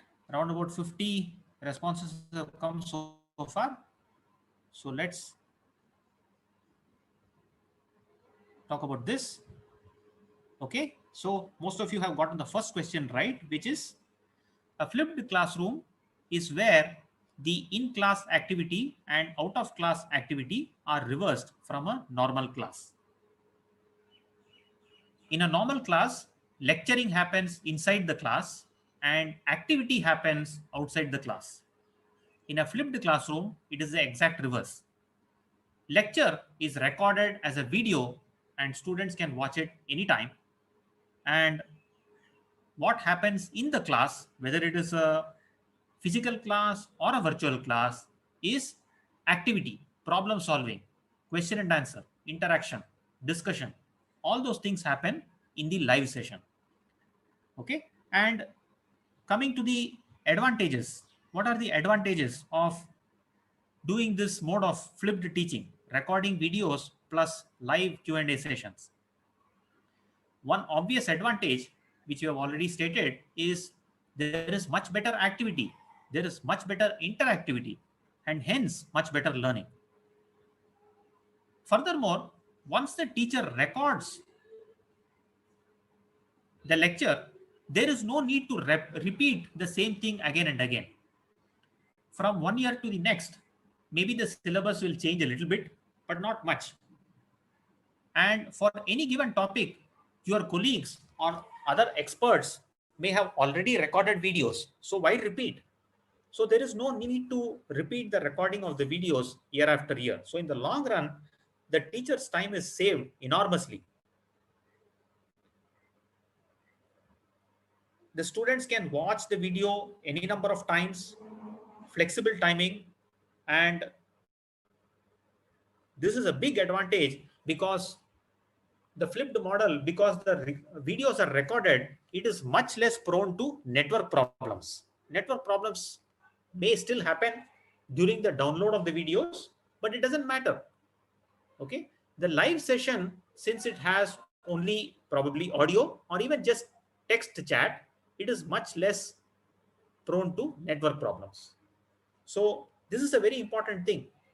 And it can also effectively handle those people in poorly connected areas. They have only a 2G connection. Okay, you can still maybe download a video over a period of time and watch it, and thus uh, still be engaged in the learning process. Okay, so given these huge number of advantages, this is a recommended model for teaching in general and specifically in this pandemic situation. We have this flipped classroom LMS learning management system called Bodhi Tree. Since you already have the slides, you can click on this link later on and go through the Bodhi Tree platform. At this URL, you can sign up for a free student account. We have several courses. I will just show you briefly.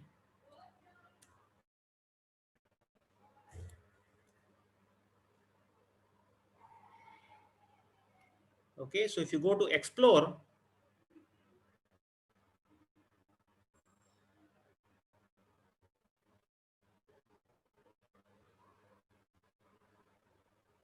so I am having some network issues. Only people in rural areas network issues. Network issues can happen anywhere. In fact, it keeps happening all the time. Even in Mumbai, it happens, of course. Okay, so we have several courses, including one on effective and efficient online teaching. So we recommend that you look at it. If you are a computer science student or IT student, or if you have friends in that domain, you can recommend these other courses. Okay, so we have used this platform for conducting several IIT Bombay courses and also several MOOC courses using the flipped teaching model. So I will let you explore that later on. So let me now come back to the presentation. So this is a summary of what we have talked so far. I have explained to you what is wrong about online education today, which is online lectures are the wrong way to do online education. Flipped teaching is the right way to do online teaching. In fact, we feel that it is the right way to do teaching itself. Even when we return to normal times after maybe vaccine is found for corona, we will still recommend the flipped teaching method. So this is the right and this is the wrong. So what is terrible about online education? So in my opinion, what is terrible about online education is exams. So at this moment, let's take a pause again and please attempt this short question on the feasibility of remote exams. There is a lot of talk of remote exams, be it at the school level or at the college level. There are a lot of people talking about remote exams. And there are a lot of companies which are trying to sell their products for remote exams. So in that light, I would like you to think about feasibility of remote exams and answer this next question. Okay. So we'll wait for some more time to get more responses.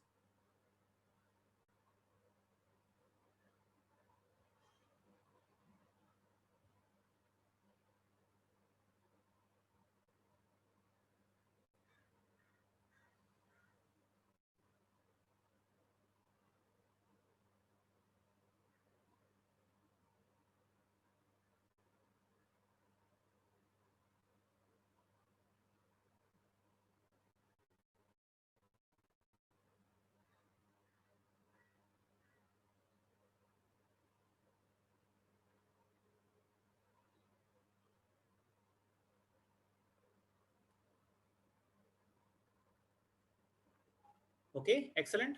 So more than 60, 70 people have answered now. So let's look at the statistics. All right. So I think many of you have listened to product presentations from companies which try to sell you video monitoring, as well as there are some sophisticated products which try to sell you audio, video monitoring, and also other sensors and so on. In the next couple of slides, I will try to convince you that cheating-free remote exams are impossible. Okay, so let's see. So let's now come to the next slide, which is slide number 16. From a student's perspective, this is all very simple, right? Even in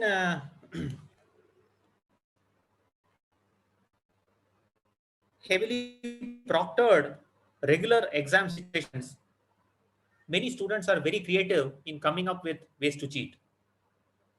If you talk about remote exams, there are many methods of cheating, even with video monitoring, audio monitoring, and all kinds of sensors. There are some very simple methods using which someone who wants to cheat can cheat. Okay, so I have put here some very simple examples. One is, if you have video, just have a cheat sheet behind the camera, which is monitoring you. It's as simple as that. How can a video catch it? Or you can have a friend or a family member who is standing outside the view of the video and helping the student who is taking the exam. This is also very simple. You can also have a second device. Many students have so many devices at their home. If you have a second device, which is also outside of view of video, you can use that for chatting or searching or even a phone call with your friend. All that is very easy. You can also think of a situation where, as I show here, you can set up a webcam which is looking at your screen and conveying to your friend as to what questions are appearing and helping you get the answers for those. This is extremely difficult to catch. How will you catch?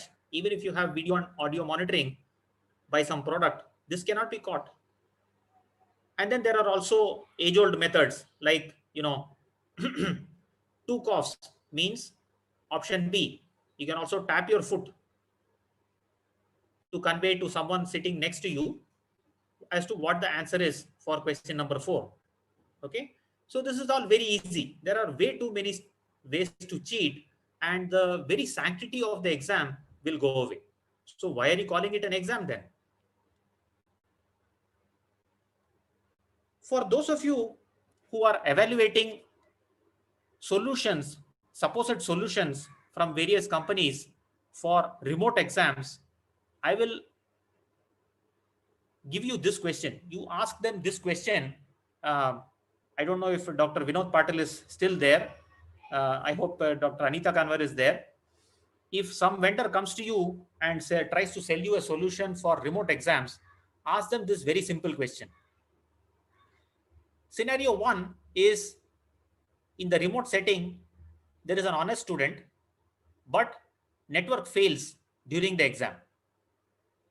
Scenario 2 is, there is a dishonest student who wants to cheat, who simply turns off his or her Wi-Fi.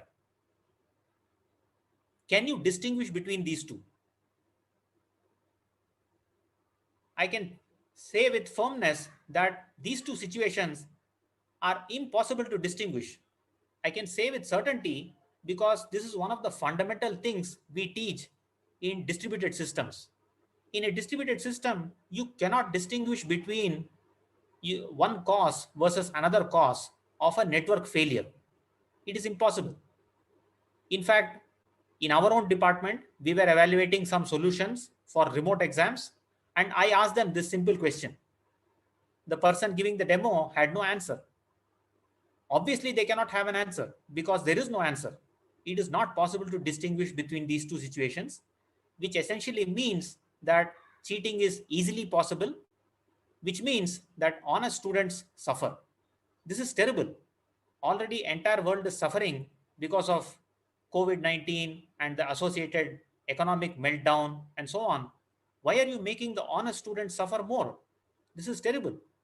So all talk of remote exams must simply come to a stop. We do have a solution for not remote exams, but for conducting exams safely, cheating free, while at the same time reducing the amount of contact that is there. So we recommend going completely electronic. Use any solution. We have a solution called Safe, which is open source. You can use that, or any other solution also is fine. But please insist on physical presence. Physical presence is important because when you talk about remote exams, there are way too many methods of cheating. In this solution Safe, we have objective questions as well as subjective questions. Subjective questions, student writes answer on paper and takes a snap to submit, like shown in this picture here. So this way you can completely avoid additional contact. So in a normal exam, teacher has to handle so many answer papers, which is a risk in this pandemic situation. So people want to avoid this kind of additional contact. So that is easily avoidable using our solution. We also have several features like rubric based grading of subjective questions. So since the exam management is completely online, we can avoid additional contact. However, this is for use only in proctored settings, okay, not for remote settings. So this then brings to a conclusion of my talk. To reiterate the title, online lectures are the wrong way to do online teaching. Flipped teaching is the right way to do online teaching, at least until the point where students can come back to campuses. And flipped teaching, we recommend, should continue because it's a much more effective teaching technique even after students return to campus. And as I have justified, remote exams are the terrible part of online education, and we should simply not be adding to stress of students, of teachers, of administrators by talking about online exams, remote exams, and so on, when everybody is trying to get through their lives without additional tension. So remote exams should be postponed until such time as when students can safely return to campuses. So this is the final recommendation. Do flipped teaching, recorded videos plus live help sessions. Pay attention to students with poor resources, which, as I was very happy to hear in the beginning itself, your college is already doing, and focus on learning. Learning should continue, but exams should be pushed to a later time. So this is the conclusion. If you have any feedback or questions, you can use this Google form to fill it. And I will also take questions which the moderators convey to me via the YouTube channel.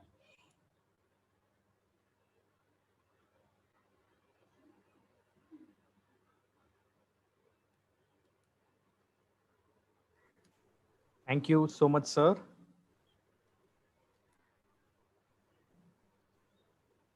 I'm sure there'll be many questions. Yeah. So do you want to, as moderator, you can you want to pick the questions, or should I go ahead? Sir, whatever you feel comfortable. We have some questions.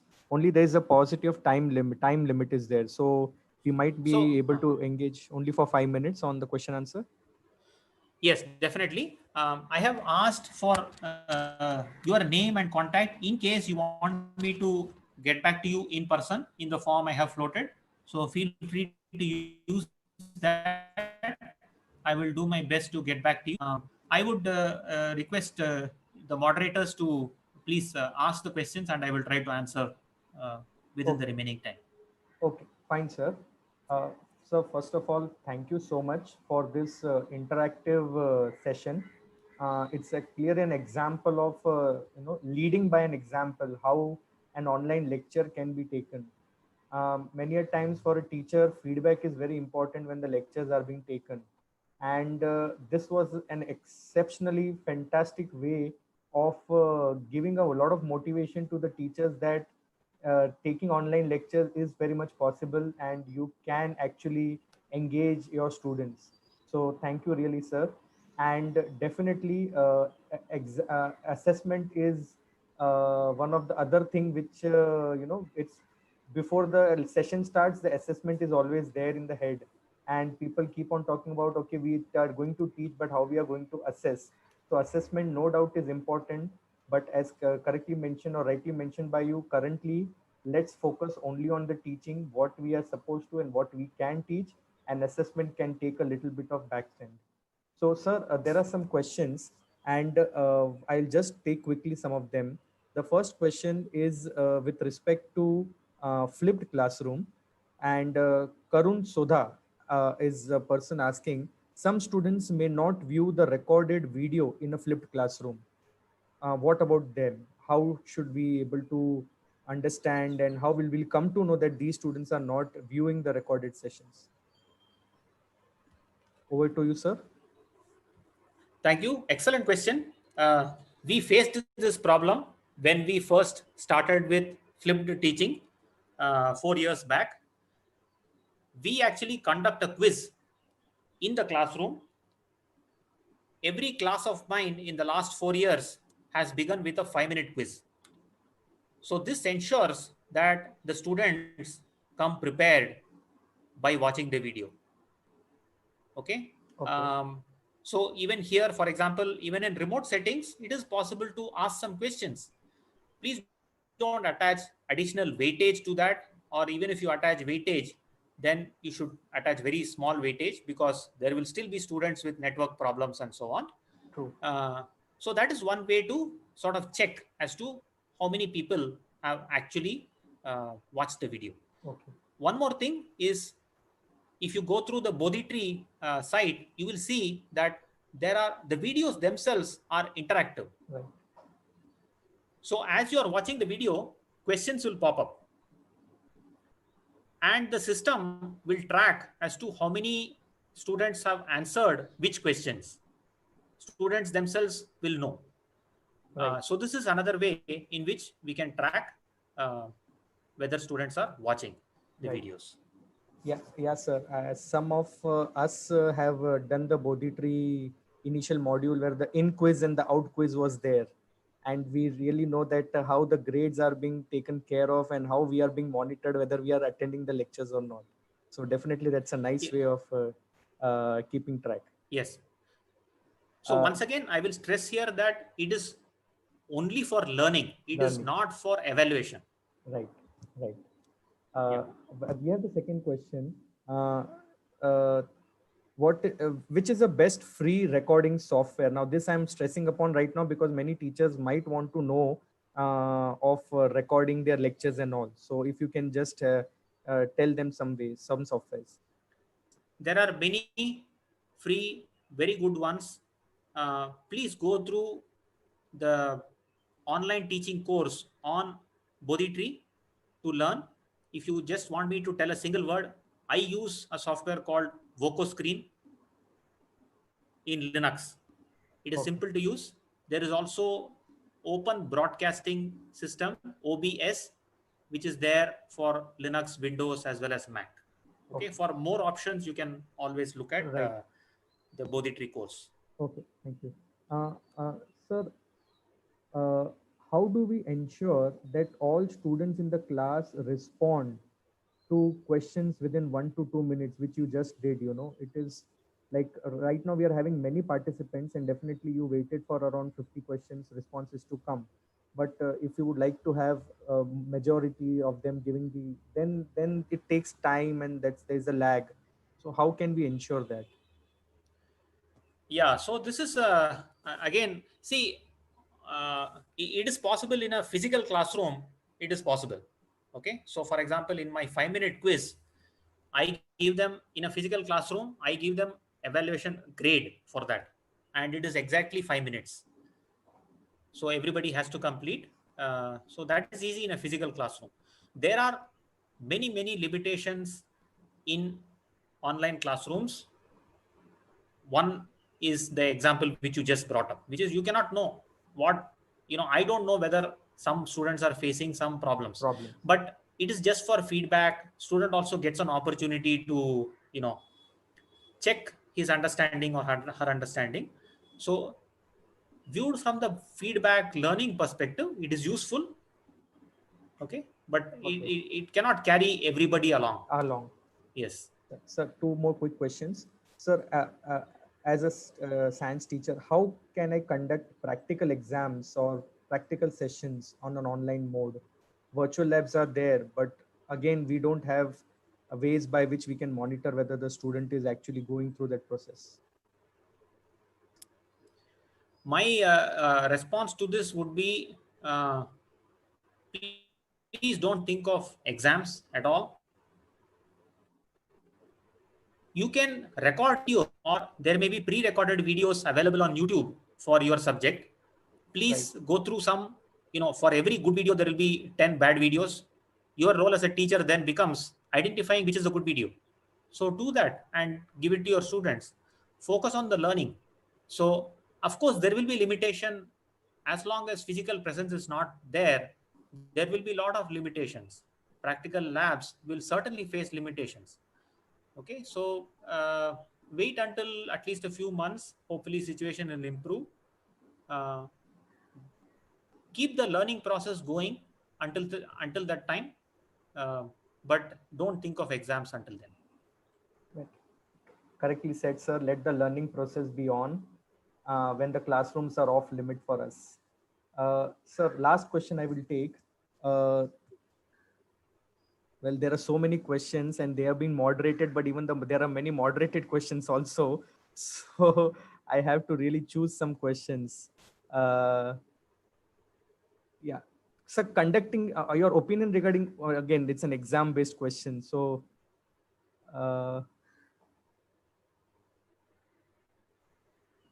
well, outsource quiz. So there are a lot of questions with respect to the technology itself. I guess we can definitely Google it them and we can use the Body Tree platform to get more answers. Well, sir, I guess I should wind up here, and I really thank you for taking out of your time, busy schedule, and being us right from the start of the session. You are there and helping our lot of teaching faculty to give some idea and hope regarding examinations. Thank you so much, sir, for your time. Thank you. I would highly recommend everybody to go through the Bodhi Tree course. We have a frequently asked questions section there. We recently conducted a workshop in which over 10,000 students, 10,000 teachers registered. So based on questions collected from there, we have prepared an FAQ. So that link is available. Please go through it. Thank you. Thank you so much, sir. Thank you so much. Now I request Dr. Malesha to please take over and we proceed with the third panelist for the session. Thank you so much.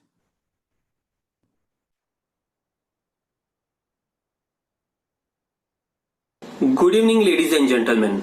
I am Dr. Malesha from Department of Microbiology, V.E.S. College of Arts, Science and Commerce. It's my pleasure to introduce to you today our speaker for this session, Mr. Karan Shah. Mr. Karan Shah is the founder of Indian Institute of Digital Education, that is IIDE, which provides education to students in the digital space. IIDE has trained more than 40,000 students by online and offline mode. IIDE has 4 campuses in Mumbai and also runs 3 schools, that is School of Digital Marketing, School of Code and School of Design. IIDE has also trained large corporations like Mahindra & Mahindra, Volkswagen, Asian Paints, to name a few. Karan was a student of NMIMS College and has also studied private equity and e-commerce strategies at Harvard University. Before starting out on his own in the education space. He previously worked with Edelweiss and soon after moved on to work with Social Kinect, one of the Asia's top digital marketing agencies today. Karan is also a TEDx speaker. He is also a visiting faculty to more than 14 colleges in Mumbai and is also a frequent speaker at IIMs. He is a frequent front page writer for Education Times and is mentioned in various newspapers such as Business Standard, Education Times, Mumbai Mirror and Hindustan Times. With this brief introduction, I'll now welcome Karan Shah to deliver his talk. Over to you, Karan sir. Thank you so much, sir. Thanks a lot. Thank you, everybody, for having me on this call. And very honored by V.E.S, ASC, and all the managing people to get me on this call. I'm going to quickly take you all through, and I know you all just finished one session. So I heard the entire session, and I think that what the previous speaker said was extremely valuable and important. And today I'm going to show you an extension of what he said. So I just want to quickly find out from you if you can hear me and if you can see my screen, and maybe also if you can hear me, you can see me and you can see my screen. It would be amazing if you could respond to chat. Thank you so much, Dr. Anita Kanwar, for having me on this call. So excellent. Let's quickly get started. I've already got an introduction, so I'm not going to introduce myself anymore. And all I just want to know that I represent a school called IIDE, which stands for the Indian Institute of Digital Education. And without taking much more time, I know y'all have had a session right now. So what I'm going to do right now is, before I speak on today's session, I really want to just change the energy in the room and also get it active and ensure that for the next half an hour, all of y'all are again zoned in just like y'all were in the past. So very quickly, I'm going to do a 5-minute activity to engage everybody and get them to all start listening. I see there are 250 or multiple people on YouTube who are listening to this right now. So I'm going to show everybody some slides on screen. Okay. And what I'm going to show you is how technology has changed. Before I get to my main topic, just 5 minutes I'm going to spend. I'm going to show you some slides on screen, which will show you how technology has changed. If you agree with the slides that I will show you on my screen, I need you to go to chat and type yes on your YouTube section where you ask questions. Type yes out there. Or if you're on the Zoom call, then also type yes on chat. So if you agree with whatever I show you on my screen, go to chat and type yes. So very quickly, let's get started. I'm going to show you how the world has changed. So not so long ago, just for 2 minutes, guys. Not so long ago, guys, we used to have a marathon, which was a running marathon where people ran from one end of the city to another end of the city. But today, marathons look a lot like this. You know, season 1, episode 1, season 1, episode 2, season 1, episode 3. Netflix and chill has become an absolute regular thing. So if you agree, go to your YouTube chat section or whichever chat section and type yes out there. Let's go to the next one. Not so long ago, we used to have a cassette and used to put a pencil inside it and rewind. But today, all we see is this one annoying sign. Again, if you agree, and this is what we all have seen, do go to the YouTube chat or wherever and type yes. So whenever I teach, guys, or whenever I am giving a webinar, I want to engage with everybody. So I just try drawing the energy up by everyone using 2 positive words, which are yes. Just before I go on, not so long ago, we used to have all of these. From a khachak camera to a tring telephone to a floppy disk, we literally had all of these. And today, all of these have been replaced by one single product, which is your smartphone, right? All of us agree that this absolute transition has happened. If you agree, smile and say yes to it again. There's 2 more slides before we start today's content. This, what I want to show you, is an everyday scenario. You know, not so long ago when food used to come onto the table, people used to eat food.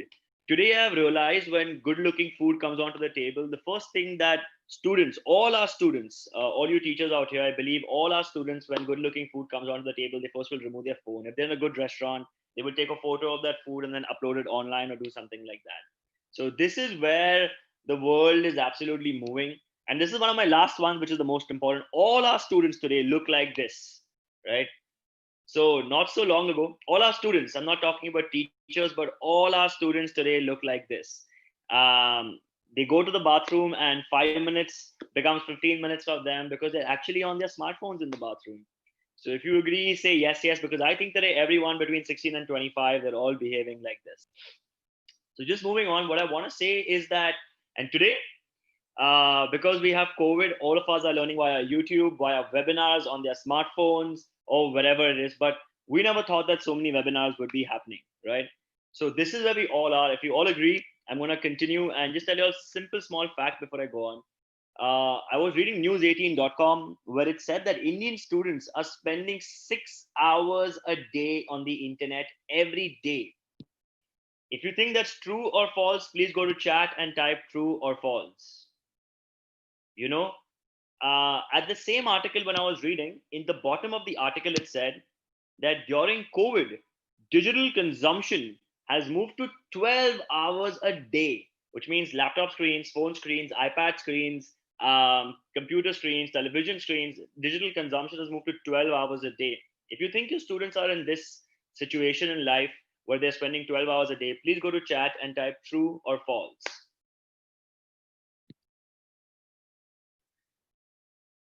Moving on, all I want to do before it's my last slide before I get to today's content is I just want to ask you all where all our students are, online or offline. I think all our students are online. In fact, I will tell you where all our students are. Today, all our students are in their house, sleeping on their bed, with their room's lights off, but their phone's lights are on. This is what I think all our students are. I'm going to show you one last image before I start talking about my topic today, just to get the energy going. If you guys agree on my last image, please type yes, yes on chat, on YouTube or wherever. And what I'm going to show you right now is how your students look every night before they sleep. So check it out. This is how our students look every night before they sleep. Something like this. So if you agree, this is the reality. This is how all our students look every night before they sleep. And I mean, there is no way. All I want to say is that India is changing, and similarly, and just because India is changing, education has to change, and we're already changing. I think I'm spending 6 hours a day doing webinars every day. And just like education is changing, online evaluation, online assessment of student metrics has to also change. So today, I'm going to address everybody out here for the next few minutes, for the next 20, 30 minutes. I'm going to address everybody on how online assessment, online evaluation has changed, because education has moved online. India is going absolutely digital, and so need our exams, right? Everything needs to absolutely change. So I've come with a very strict 3-point agenda today, which I'm going to be talking about. In the start, I'm going to be discussing an LMS, okay, for assessment. So we've been using this LMS for assessment. So when I was studying at Harvard University, when I was a student at Harvard, we used to actually use this specific tool, which I'm going to show live. There's a free version available of it, which you all can use. So I'm going to show you a live version of it, which is free. And we used to use that for LMS. Then I'm going to show you how some kind of online proctoring can be done.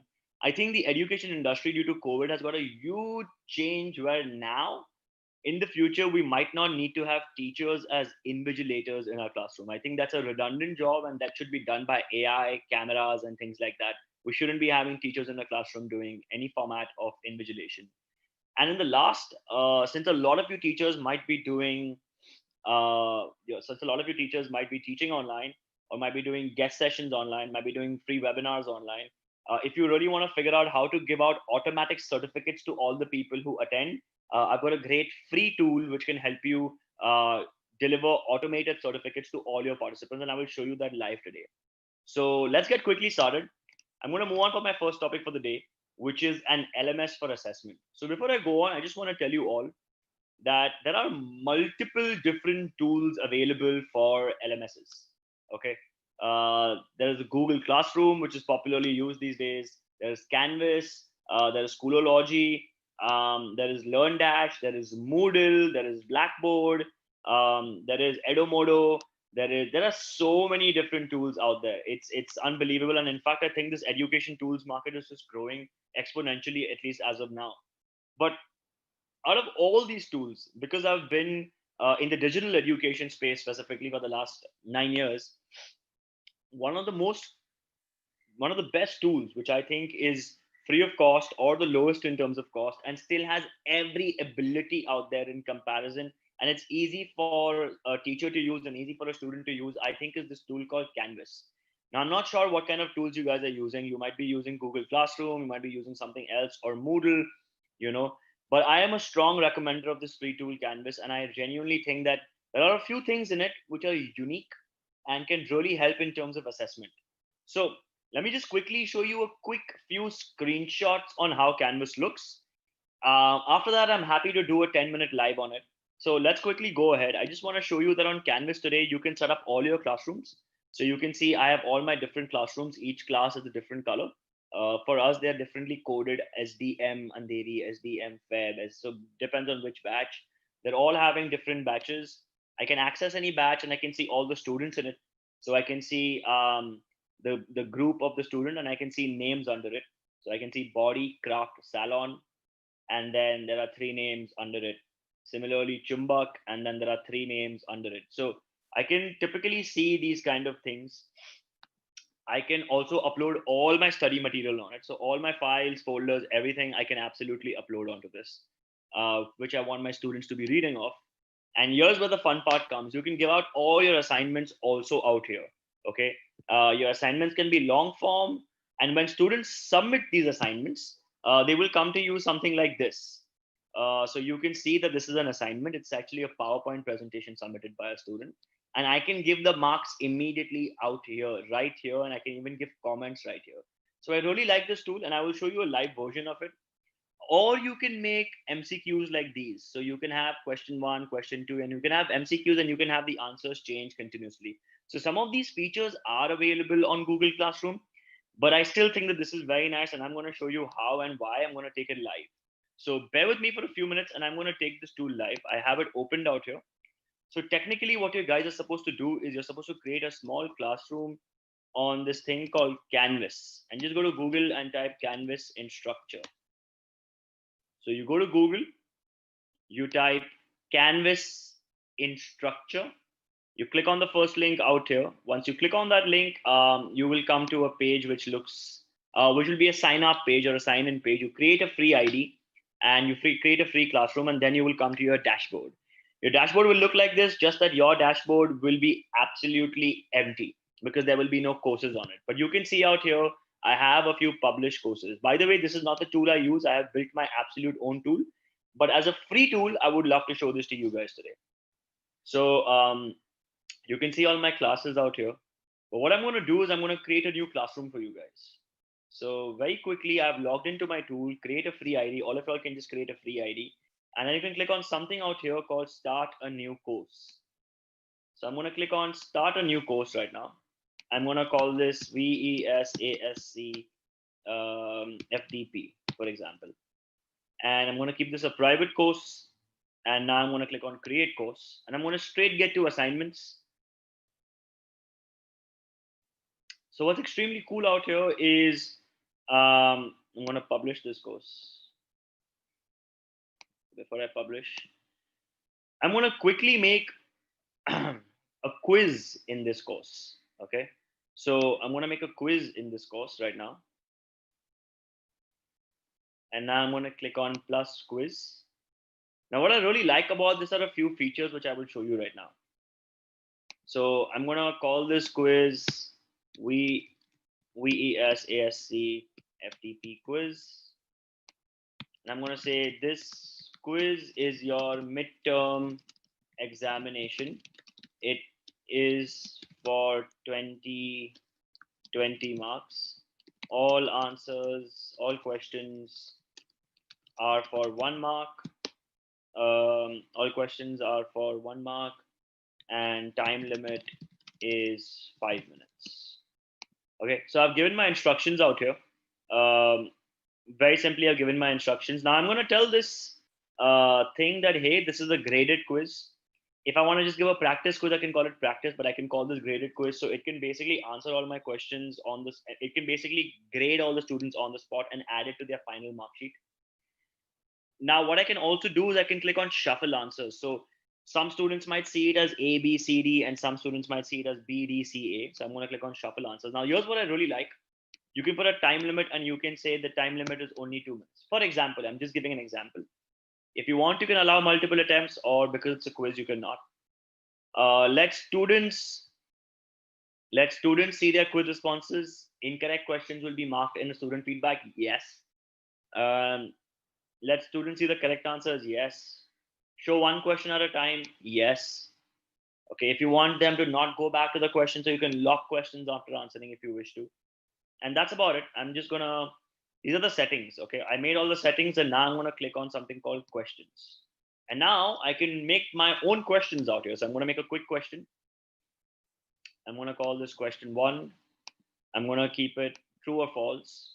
Okay. Now what's very cool out here is I can, if you're even using, like, for example, you can add an image. Okay.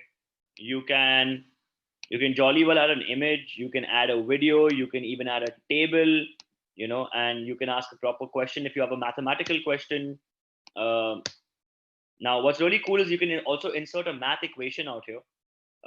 You can have your entire calculator open. So basic, Greek, operators, relationships. So if you're doing derivatives, delimiters, miscellaneous, you know, you can put in all of these different formulas. Some can be used for math, some can be used, this is a delta.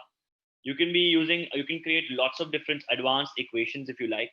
And that's what I really like of this. And you can even add links if you wish to. You can even add videos. So I'm just going to make this true or false, and I'm going to ask, and I'm going to make this for, let's say, 5 points, just for example. And I'm going to say, is online assessment necessary? And I can have 2 answers to it. I can say true, and I can give an explanation which says, yes, it is due to COVID. Or I can say false, students cannot come to classroom anymore. So basically I'm giving my answers to everything. Okay, so I'm saying true and false, and I'm giving reasoning, and I can just quickly update this question.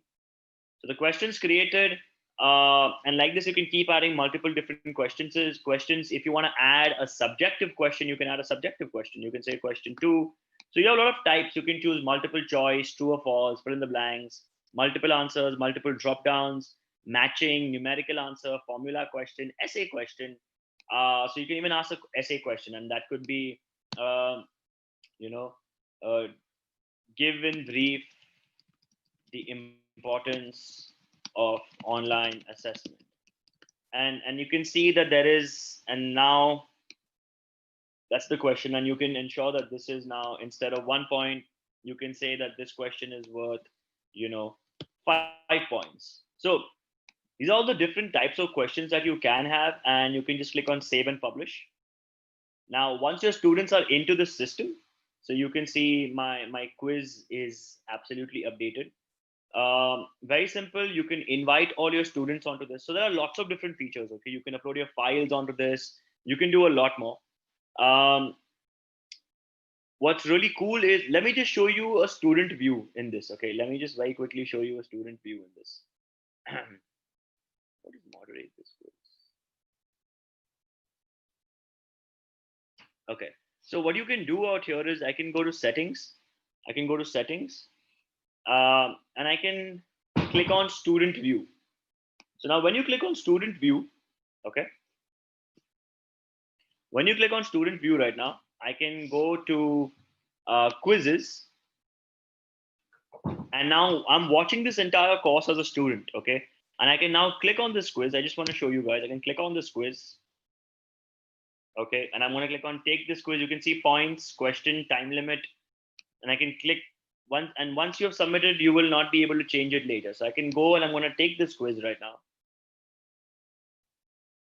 Okay, is online assessment necessary? True. I go next, and given brief the importance of online assessment. And now I'm just going to type something random out here, right? And you can now click on submit quiz.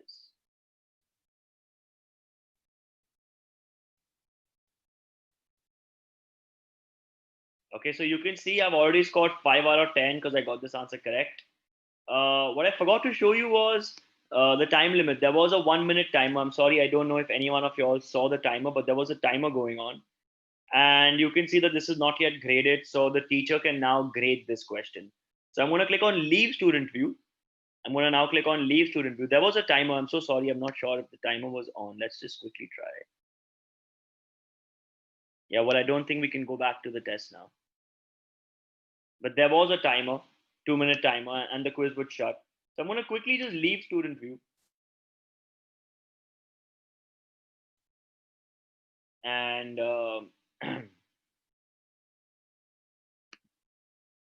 when I go to quizzes, I can see my quiz out here again. And if I want to make any edits, and if I want to quickly check all these quizzes, I can go to Speed Grader.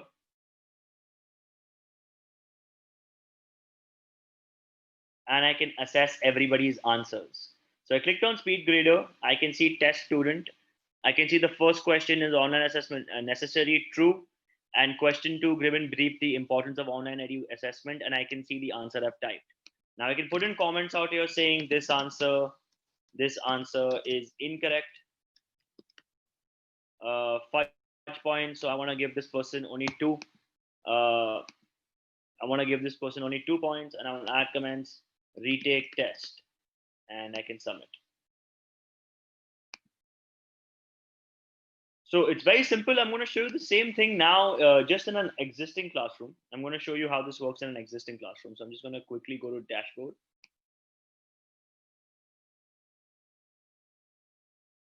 And I'm going to click on, let's just say,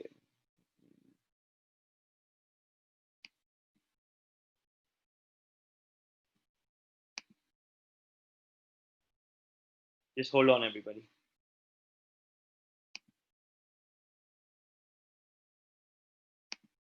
Sorry.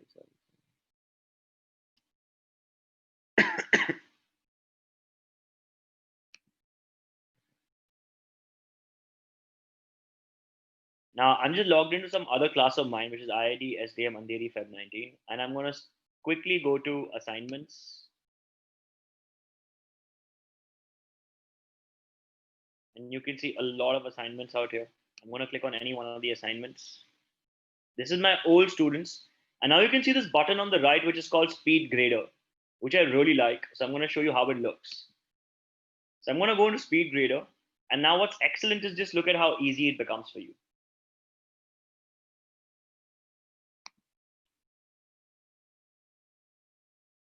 So I can keep changing my student out here on the top right. I have Nilesh Agarwal, whose presentation I'm seeing right now. And you can see that he's made a presentation on FBB. I can see his entire presentation. Now, if let's say I don't like something in this presentation, I can give him marks immediately out here. If you can see out here where my cursor is, I can immediately give him marks out there. I can immediately give comments out there as well at the same time. And if I want to change some things out here, I'm just going to take a pen and I'm going to say, hey, this is not cool. Or I can add a comment out here which says, change this, So I've put a comment out here and I can click on reply or change this. I can give more comments out here. I can add a file if I want to for reference. So it's very interesting. It's very easy. It's very interesting, very easy. And if I want to now go to the next student, I just click on the next button. And now let's say the second student's assignment is going to show up out here in no time. So now you can see I'm assessing some other student called Snoia Almeida. And now I can see her entire presentation and I can give her marks out here and I can also add comments out here. So it's extremely easy. So if your students are if they're writing subjective answers, you can make a quiz and have some 10 questions as MCQs and 10 questions as subjective answers, and they can write it out there and then you can assess them. The objective answers can be auto-corrected by the machine, and the subjective answers, you can go to Speed Grader and you can read everyone's answers. If your students are making PowerPoint presentations and they're submitting it, you can see each student's PowerPoint presentation. You don't need to change any screen. You see the presentation, you select what you don't like in it. You say this was a good idea. You say something like, you make a yellow, you add a comment saying this is a good idea. You can give them marks out here. You can give them comments. Again, once you're done checking this assignment, move to the next student. And now you can see I'm assessing somebody called Shubham Birwadkar. And now his presentation will also show up out here. So he's doing something on Hot Wheels, and So it's very simple. So be it a PowerPoint presentation, be it a Word doc, be it a MCQ, and then some subjective questions, this tool called Canvas can solve a lot of things. So I hope you understood this. There's way more that you can do on it, but we don't have enough time today to explain all these things. Also, y'all have probably been doing a lot of these things in the past few days. So I'm going to quickly move on to something which is very interesting, and I think that might really interest you guys, which is online proctoring. So I'm going to quickly just talk about online proctoring right now. And I think a lot of people have a lot of questions on online proctoring. Just want to check with all the panelists if they can hear me and see me clearly, just for 1 second, before I move to just topic 2 and quickly move on. If somebody could reply on chat.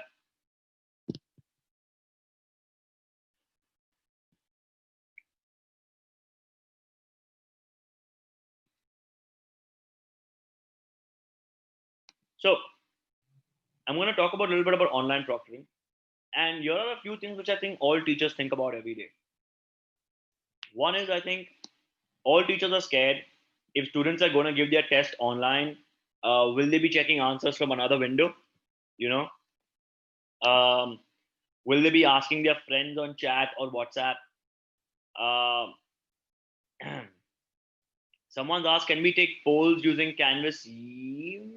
Polls are more always on spot live in a class. So that I would always encourage to do during a video call with your students.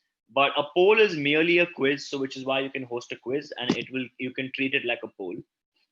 So about online proctoring, I think a lot of people have questions like, what if the person brings his friend at home to give an exam? What if he's asking his friends on chat or WhatsApp? What if he or she is having an audio call with their friend? What if they are reading from a book, which is put next to them and they're reading all the answers? So these are all the possibilities that people think will go wrong when it comes to online examinations. What if they exceed the time limit, But today, with technology coming in, we can lock everybody's screen and ensure that they don't change the screen. So their screen is frozen on the exam for 2 hours nonstop. We can forcefully turn their video camera on and we can record all their movements. And I'm going to show you all some tools for it. We can do facial recognition via AI. We can do audio recognition via AI. Okay. And we can do manual intervention as well. So there are a lot of new technology tools that are available. I want to give you a small, quick demo on this very cool tool, which is integrated with Canvas, the free Canvas that I was talking about. So I just want to show you that there's a tool called Proctoring, which I will give you a demo of in some time, where you can do face recognition. It will analyze everybody's face. Okay. It will also do audio, video. It will also hear audio. If there's any audio in the room next to you, it will try picking up whispers.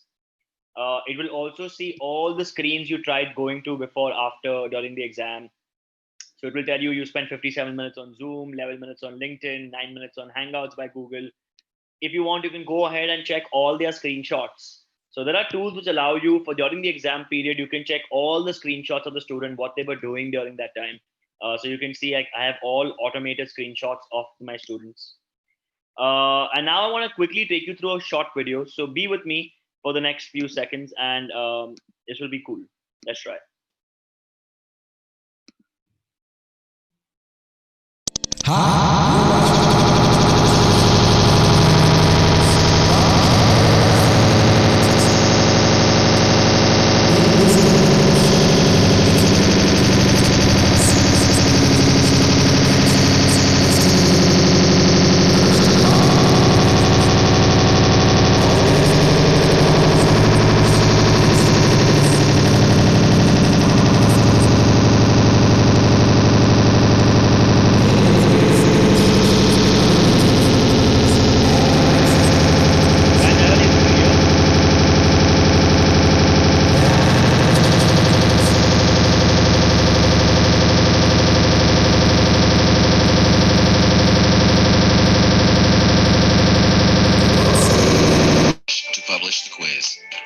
Click on the Proctoring link on the left menu to go to summarize details on top. On the dashboard, you can select the options to set the quiz's onboarding or to turn proctoring on or off.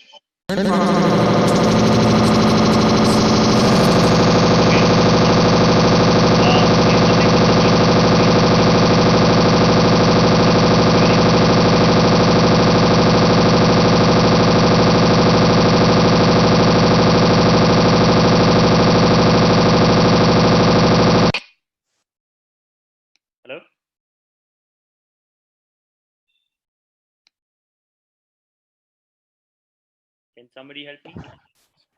Yes, sir. Can you just tell me if my video का sound is playing? Yes, sound blink हो रहा है sir आपका. क्या हो रहा है? Sound को बजिंग आ रहा है. अभी भी आ रहा साउंड है? में बजिंग अभी बंद है. अभी ट्राई करते हैं, 1 मिनट. अब बताइए मुझे. We're watching a confidential demonstration of Proctoring for Canvas. Proctoring Clear आ रहा है sir? Yes, yes, sir. Okay, I'm playing. Thank you. verifies the identity of the test takers and deters cheating. In this demo, we will show you how we integrated with Canvas to provide a seamless experience for instructor and students. Let's take a look. First, log in with your credentials. On the dashboard, click on the desired course. Next, click Quizzes on the left menu and then click on the plus quiz button. Name your quiz and instructions and other details for the quiz. Add your access code for the quiz. Now add the questions for the quiz.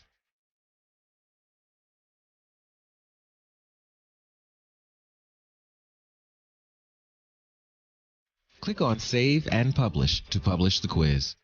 Now click on the Proctoring link on the left menu to go to the Proctoring dashboard. Here you have the summarized details on top.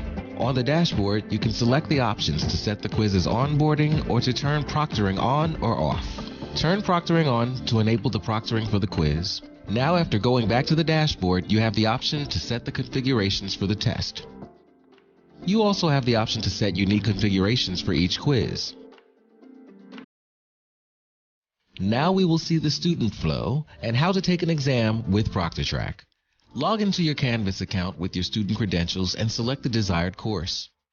Now, click on the Proctoring dashboard link on the left menu. This is the Proctoring dashboard. On the top, you have the data on the tests attempted and the information on the onboarding profile and status. You can also access the onboarding data on the second tab. To attempt the test, click on the Go to Test button on the right for the respective test. This is the Best Practices page. Scroll down below to read through the guidelines for a proper testing environment. Check the box below to agree to the guidelines and click on Go to the next step to proceed. Proctoring will start downloading automatically. Once it is downloaded, run the Proctoring app. The first step is the agreement to policies. Check the box to agree to the policies and proceed to the next step. The app will run a 7-point system check to ensure your computer meets the minimum technical requirements. Here we have a simple process for identity verification. Face scan,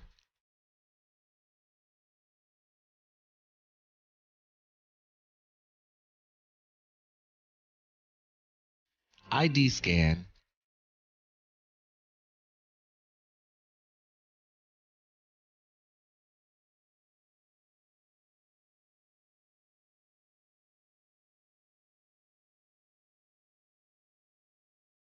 Here you have the exam guidelines and set configurations that provide details on the proctoring setup of the test. Details are provided on what is allowed and not allowed during this test. Click on the I agree button to begin monitoring and start the test. Once the proctoring begins, a blue frame will appear on the screen indicating that the student is being monitored and recorded. The video monitor window always displays the camera view. You have the option to hide the video window. To begin the test, enter the access code provided by the app. If the access code is hidden, click the copy button and paste the access code in the box provided. Your test has now begun and you may begin answering the questions. Once the test is complete and submitted, the Proctoring app detects the submission and brings up the End Proctoring window. Or click on the End button on the top right corner to bring up the app window and to end the proctoring. Once the student confirms ending the session, data is uploaded to our secure servers for processing. And that's it. Congratulations on successfully completing the proctored test. Reviewing student sessions has never been easier. Proctoring automatically records, detects, and flags infractions or violations and sorts them with screenshot evidence and time-stamped video playback. Log in with your instructor credentials and select the desired course. Click on the Proctoring dashboard link on the left menu. Click on the View Sessions button for the test to be reviewed. Now instructors can identify and manage the exceptions and violations quickly, easily, and effectively. The student list page for the test displays all the sessions with their integrity status and number of violations. Faculty can review the sessions that are processed with the proctoring results visible on this page. Click on the arrow on the right of the session for a quick preview of the detected violations, or you may click on the learner's name to get a detailed view of the session. This is the session page, which shows all the violations. On top, you have all the information for the test attempted and session details. The Video Monitoring tab shows the video-based violations, with each violation shown as a bubble on the timeline below the video. Click on the bubble for any type of violation to review the incident detected. Violations such as facial suspicion or looking away, left session, imposter, multiple people, phone call, and data copy attempt are detected and can be reviewed. The tab for online violations shows the desktop-based violations. You may scroll through all the detected screenshots and can even zoom in on the incidents. The instructor can also scroll down to review all the recorded data for desktop screenshots. You may also add notes to the session if required. The third tab for identity verification scans shows the identity scans in comparison to the learner's initial onboarding profile. The onboarding tab shows the onboarding profile data of the learner. As an instructor, you have the option to change the status of a session and, after reviewing, pass a session that was failed by ProctorTrack. The session will have a prof icon on the student list page to indicate the same.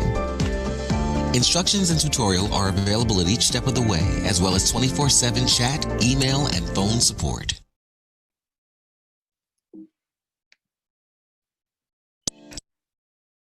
Hi, you are watching a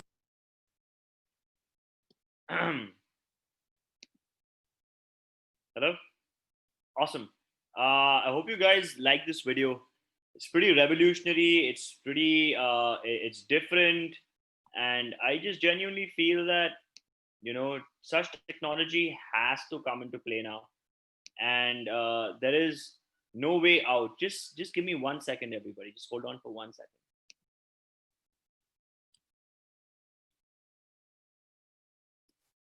Just wait for 1 second.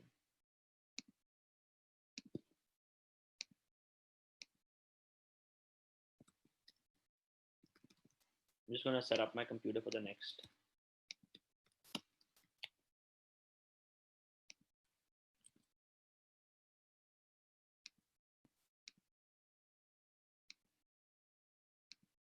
Okay.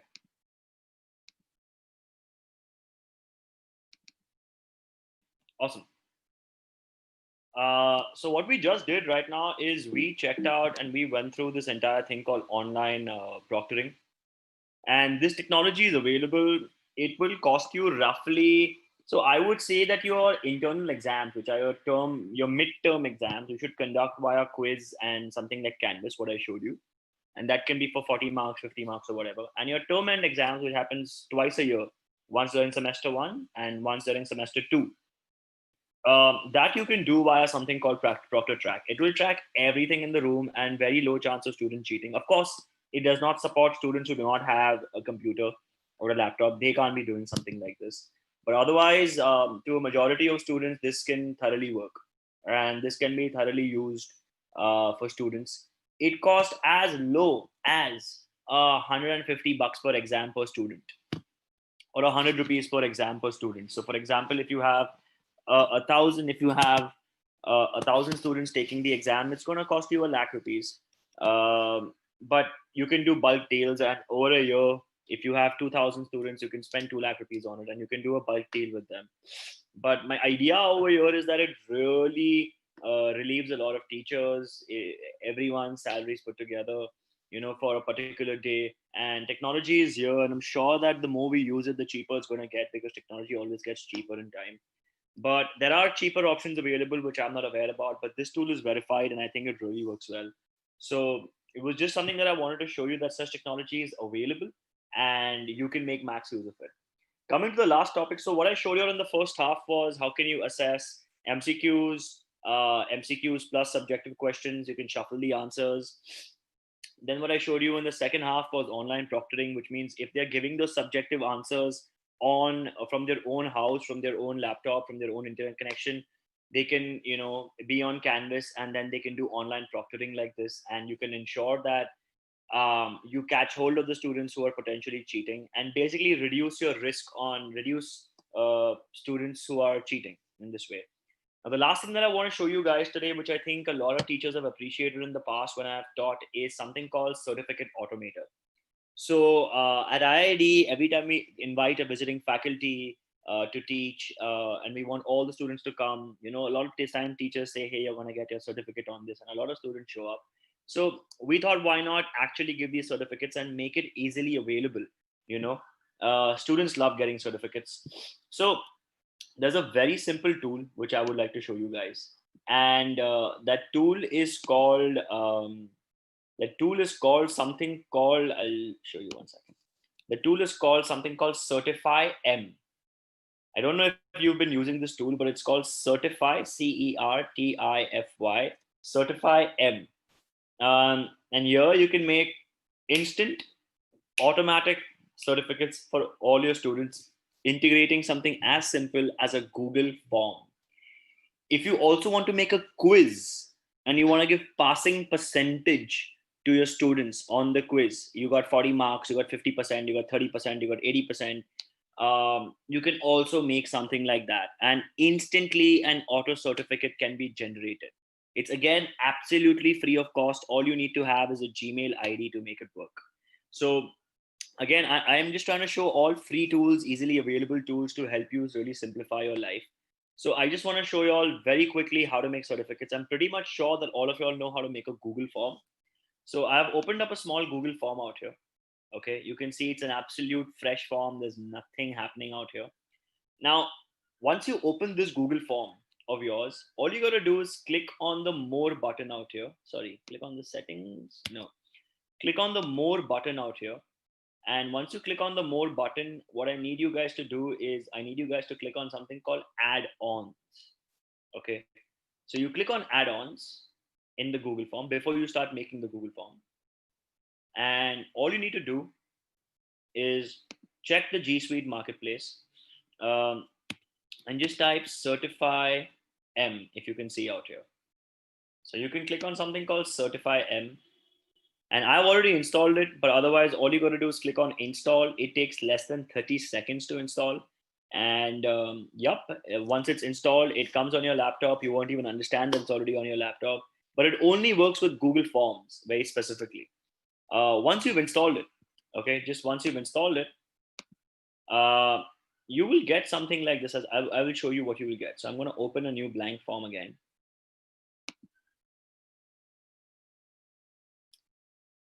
And all you have to do is you will see this new button out here. Once you download Certify, and you'll see a button on your screen called add-ons. Okay. Very simply, you click on add-ons, and because you've downloaded Certify M, it will show up out here on your Google form. You click on Certify M and you say enable Certify M on this quiz. So you say enable Certify M on this quiz. Now, before you make any changes, okay, you can see Certify M is now enabled for use in this quiz. Get started. Okay. So you can see some things have changed out here. Okay. But before you make any changes, on Certify M, it's very important to go to settings and make a few changes in settings. Okay. So always collect email addresses, because email addresses is where the certificate will go automatically. So ensure you collect email certificates. If you want to give them response receipts, you can, or just tick it off. Requires sign in. So what happens is sometimes users need to sign in to your website. So if they're using Gmail, Hotmail, Rediff Mail, Yahoo Mail, whatever, just put this option off. So anybody from any email ID can use this. Okay. If you want to limit it to only one response per person, you can, so the person can't come back and give the quiz. You want them to edit after submit. Say you don't want them to edit after submitting. Something as simple as that.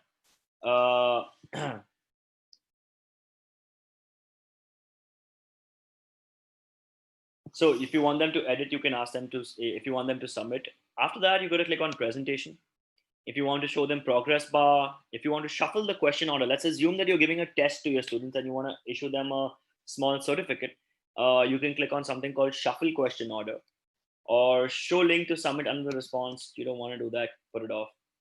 On the confirmation screen, once they submit, your test results will be reviewed and a certificate will be issued shortly. Sorry, don't mind my spellings. And then you click on quizzes and you say, make this a quiz and release grade if you want immediately after each submission. So if you want to release their marks after each submission or later after manual review. So you can do that. You can even click on after each submission and just click on save and your quiz is kind of ready. Remember that on the right, this thing will pop up, which is called Certify M. Okay, it'll pop up automatically when you click on turn on. Sort of when I clicked on add-ons and I clicked on this thing pops up automatically. All you got to click on is turn on certification. So now the certificates have been turned on. Okay.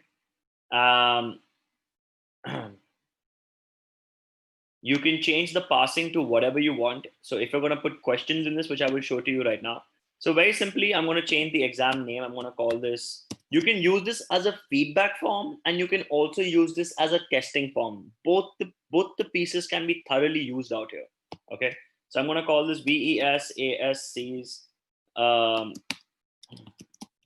webinar on online evaluation. Okay. Something like this. Before this exam, customize the description.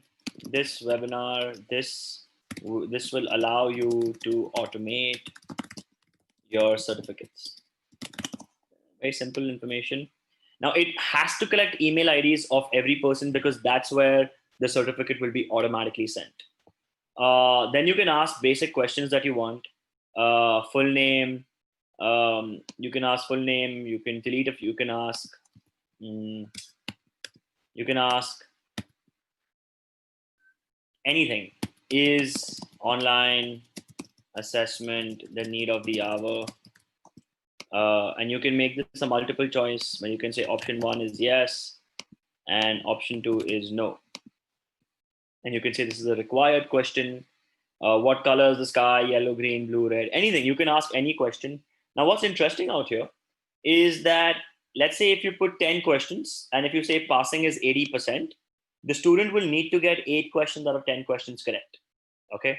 But let's say if this is just a feedback form and you don't really care what the students are saying, you want to issue them a certificate irrespective of their feedback form, you make this 0%. That's it. Right. So as simple as that is.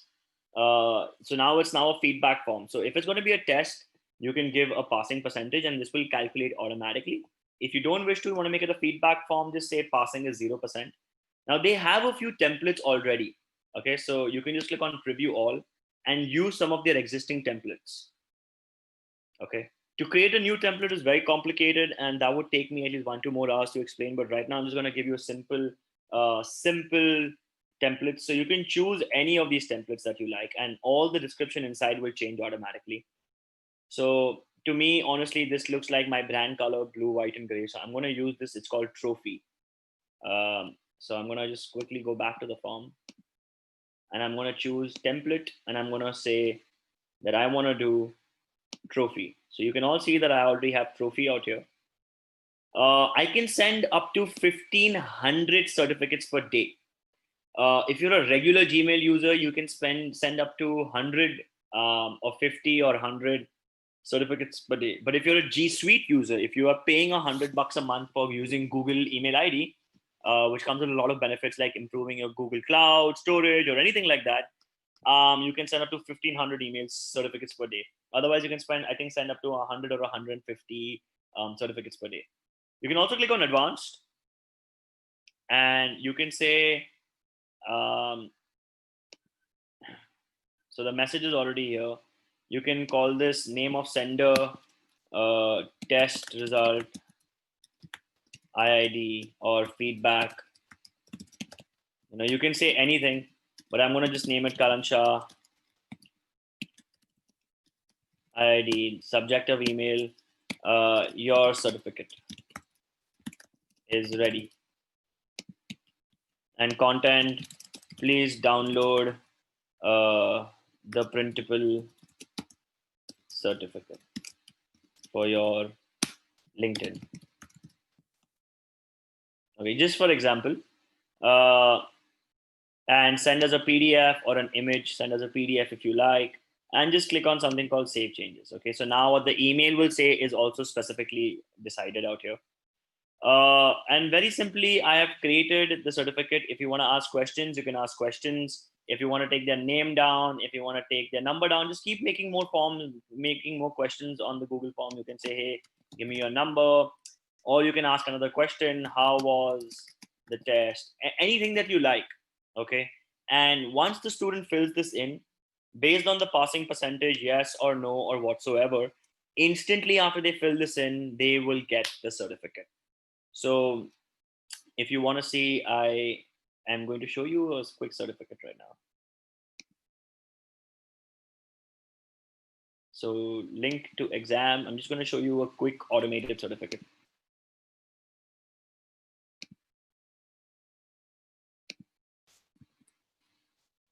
So I'm going to say karan@goodlifeeducation.com.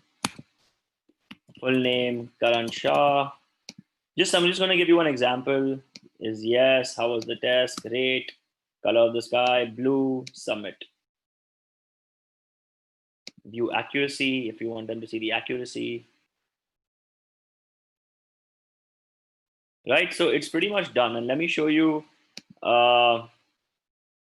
Well, I have a certificate ready out here. So this is an old example, but you can see I already got an automated certificate. I was just typing some samples in this, has completed, blah, blah, blah, blah, blah. This is before coming to the webinar, I was trying to do it, but it's all absolutely automated. So let me just see if I'm getting one more new certificate right now.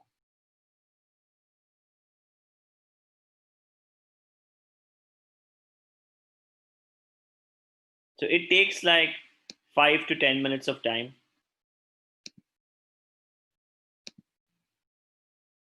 It takes 5 to 10 minutes of time, but very instantly you can see that I already have one certificate and I typed everything out here. So if you want to try, I can do a link right now and you all can fill up a basic form and you all will get an automated certificate on this. So would you guys like to try? Is there a way I can moderate if I can copy the link and I can give them the link? Is that possible? So every other teacher can get a certificate just to show them the example and live how it looks actually.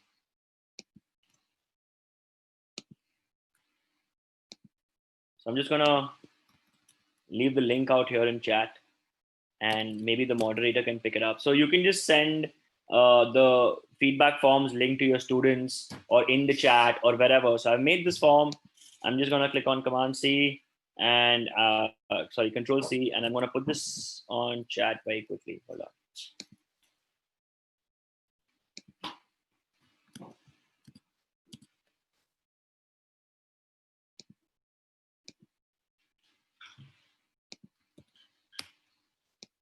So if any of the panelists could help out or any of the attendees could help out and put it on YouTube, where I've put this link, it would be awesome. So I've copy pasted the link multiple times on the chat. Or just I'm going to create a quick QR code. Okay, sir, we'll pick up from there and put it to the YouTube for the benefit of all participants. Yes, if you could do that, they can all see how this automatic certificate is built. Or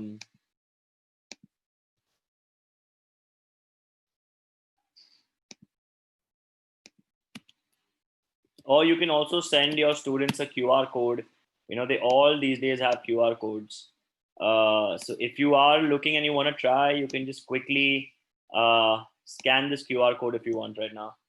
And you can, and this is how you leave it in your presentations before you leave. So you make a quick QR code. And after you make a quick QR code, you can just very simply just scan it. You can see me scanning it. And on my phone, I made and this is how, because they are studying on a laptop, they always have their phone in their hands. And now you can see the form has opened up on my, and once I fill this form, once a student fills this form on their phone, instantly they'll get a certificate. So generally in my classes, I leave a QR code. And since this is I'm addressing teachers out here, you just make a quick QR code. So if anybody wants to, they can do the quick QR code. I'm sure the panelists are also sharing this link with you guys. and you can just send them all an automatic certificate. And this is how I generally do it with my students in my classroom. So that was the idea, guys. That was the idea, was to show you a quick, easy certificate automator. I hope that really helps. Before I go ahead, these are my contact details. If anybody wants to contact me for any such questions, I have put on my phone number, and I'm happy to accept questions or anything. If the moderator wants to come back and take some questions. So very quickly, guys, I just want to summarize. I showed you all how to take objective questions, MCQ questions, subjective questions. I showed you all how to do online proctoring, and I also showed you all a simple free tool for certificates. So most of the things I showed were free, accessible, and very easy to do. You all can reach out to me. I've given my phone number, email ID, whatsoever, and I can help you do this better. I will reply in time though, because I'm busy running the institute all day long. But happy to take any questions from anybody right now. If the moderator wishes to, I'm happy to take any questions. But thank you so much for your time, everybody. Thank you very much, sir, for a lively presentation. We'll take some questions from the YouTube, which people have posted there.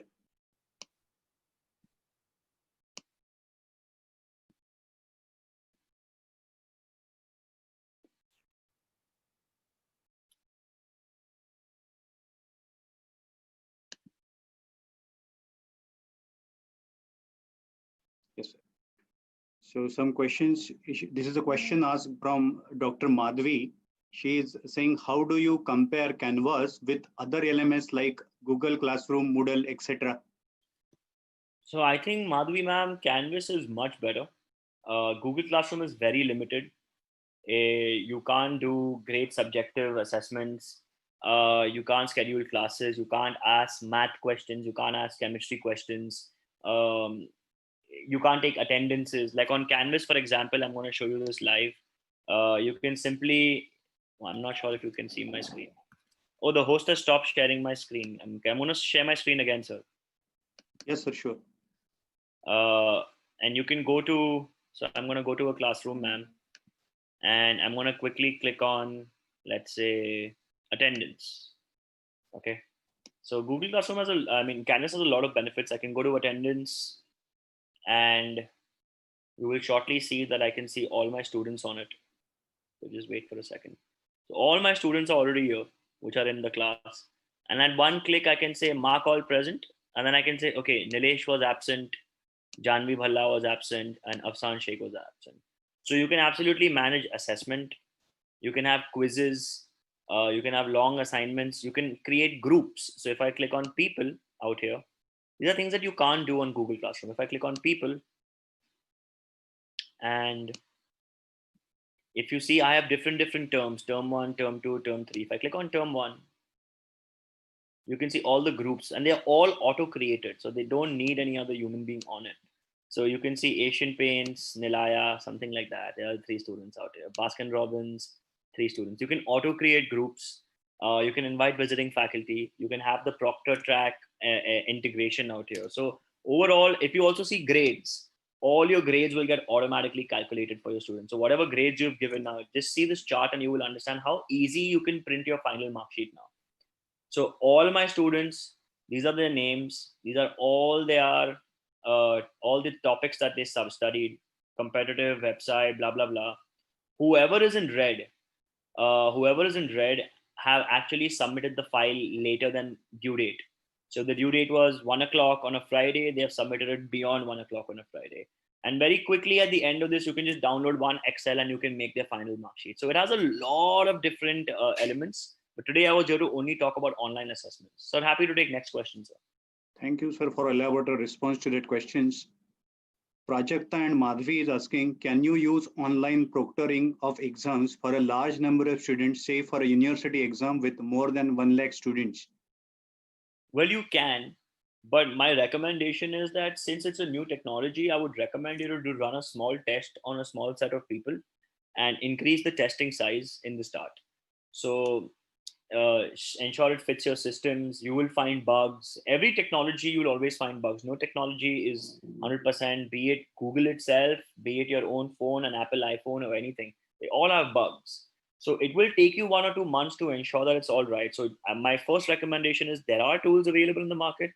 test, test, test. Test every day for the next 30 days on your own students as trial groups, and you will have an answer. But the final answer is hell yes, you can implement absolute technology on assessing all students end to end.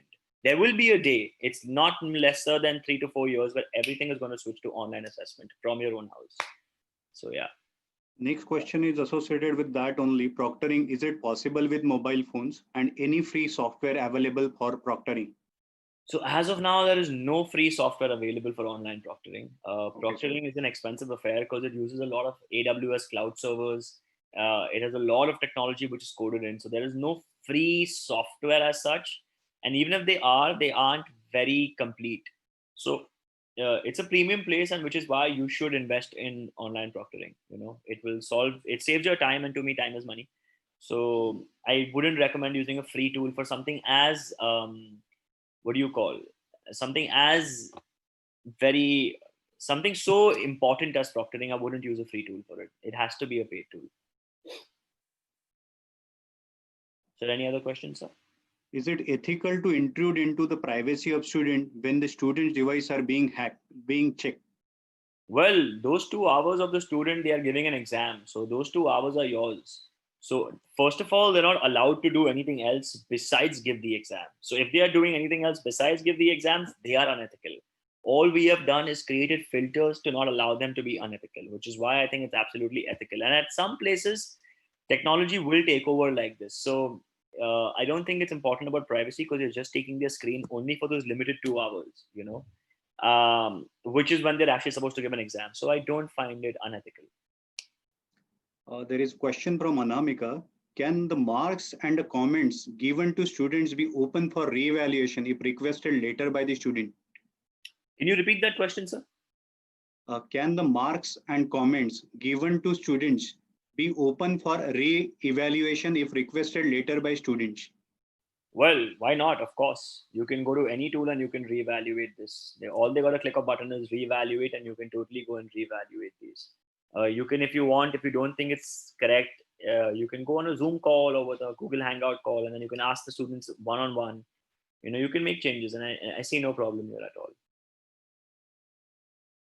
And there is question by Santosh Baskaran. How valid is the graduation certificate generated with the tool that you explained here? Will it be accepted for the jobs or further higher education like PG or PhD?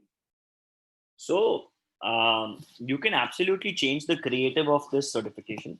How valid is the certificate, sir? I mean, a certificate is valid when your institute's name is on it. So if your institute's name is on it, if it has the right QR code, the right authenticator on it, then it's absolutely valid, right? A certification is a mere piece of paper, according to me. So if it has the institute's name on it, then the paper's value increases. So if your institution's name is on that certificate, then it has value, because you're a credible institute. So it's nothing like valid or invalid. It is a certificate to me is a proof of completion of something, and this does the job. It gives the proof, and there is no way we can give an offline certificate, which is why we have to stick to this. So if you use the regular templates, it might look like an average certificate, but if you create your own certificate, which would take me a lot of time to explain, it would look extremely authentic. So what we give our students, I have created my own certificate builder, and it looks very authentic. So in fact, we are also planning to use this utility to give certificates to all participants. Yes, excellent. Thank you very much, sir, for all detailed responses to the questions asked by all participants. In current times, ICT solution to transact curriculum are on the agenda for every educational institute. And you shared with us some easy to use, some free tools as well. And not only you just shared and mentioned it, you just gave a detailed demonstration of the tools. That tools would be certainly useful in time ahead. Thank you very much, Karansha. Thank you so much, sir. Thanks a lot. Thank you, everybody. Now we'll move on to our next innovative idea presentation. I request Professor Suman Gangar to take over for the idea innovation presentation. Over to you, sir. Thank you, Dr. Devidas Gulwade. Dear participants, we know that we have shooted the time little bit. and we are sorry for that. But as you can see that assessment and online assessment is one of the very gray area where we all are, we have a lot of apprehensions. So knowing from the best in this field is always something a treat for. So we move to the last segment of today, that is innovative idea presentation for assessment and evaluation. We all agree that assessment and evaluation is very much a gray area for many of us teachers, and we have apprehensions about the use of online tools. But we hope that today's panelists have shown that we can adopt various strategies to assess the heterogeneous student crowd through suitable online tools, keeping the ethics and purpose of assessment at the center. Let us speak into what our participant for innovative idea presentation wants to share with us today. We had very few entries which fit into this theme, and we are only presenting the one that was selected. So I request Shashank, our technical guy, to please start with the presentation of the participants. Innovative idea presentation.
Sorry for some technical glitch.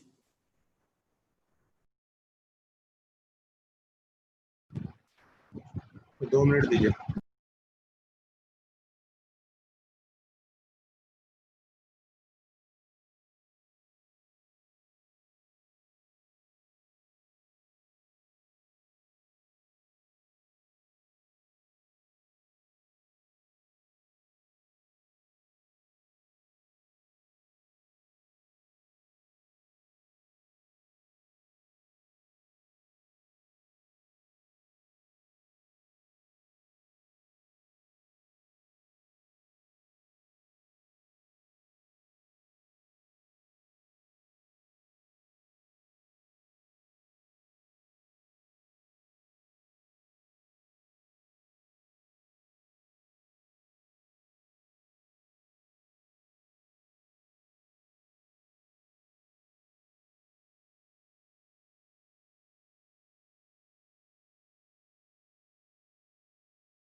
Easier for you to plan your assessments in an inclusive classroom and also be able to implement them in a better fashion.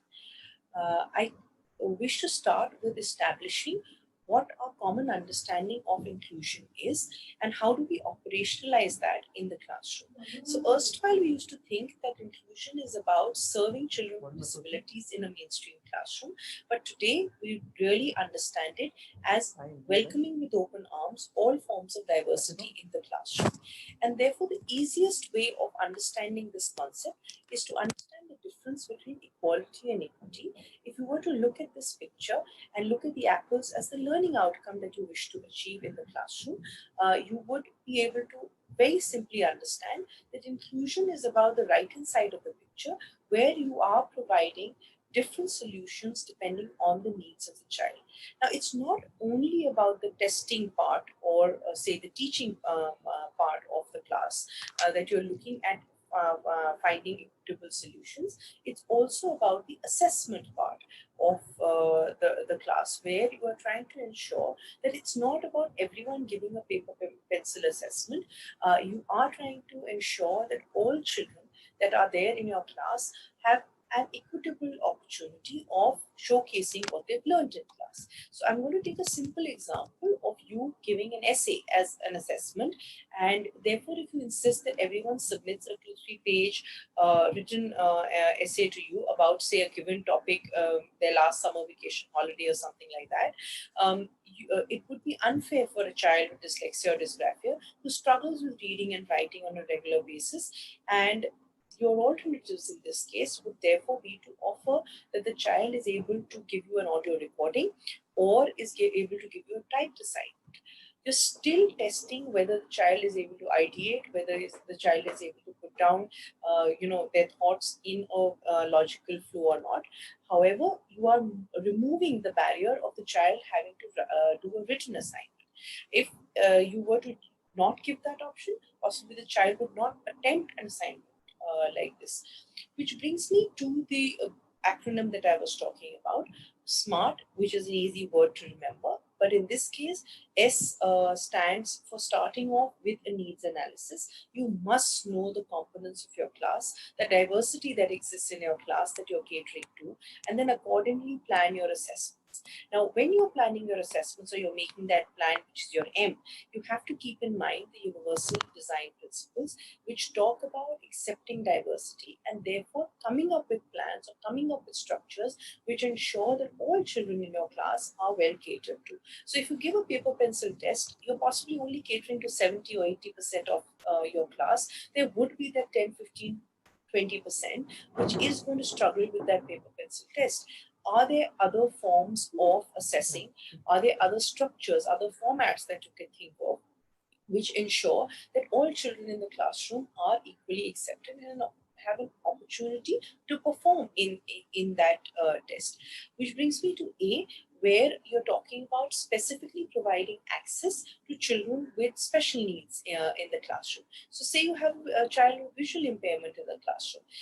Will you not have to make changes to ensure that the assessment is equally accessible to this child with visual impairment? R becomes my favorite, which talks about remaining flexible. You're not forcing a child to come in for dinner and be served a buffet. You are ensuring that there is an a la carte experience, and therefore, depending on whether I want to have this or that, I am taking that choice and taking that pick, keeping in mind that there will be no compromise on the learning outcome or what you expect to test. So whatever your plan is, it will always be in line with the goal that you set out to achieve, or what is it that you're trying to assess during that assessment. T acts in two ways, which is technology. It not only acts as a facilitator, so wherein you can use technology, like in the previous example, to support certain students. T also has to be looked at as whether in the current scheme of things, there could be students who may be struggling with technology and the lack of the one-to-one interaction that a teacher might be having with them. So can you offer a practice test, an ungraded assignment, before the child gets used to it? I have just enrolled myself for a course that I was doing recently, and that's exactly what was done. Say activity 1 and 2 were ungraded, and we got used to the learning management system. And by the time we reached the third activity, fairly confident to be able to give the assignment in a successful manner. I hope these ideas are of use to everyone, and everyone benefits from this experience. Thank you.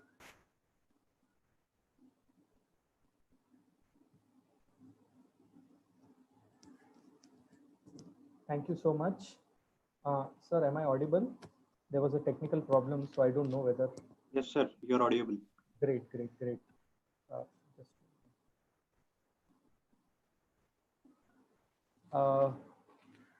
yeah, so dear participants, we come to end of today's webinar, and let me take 2 more minutes of you for your time to thank you all the resource people today who were with us. Today as chief guest, we were joined by Dr.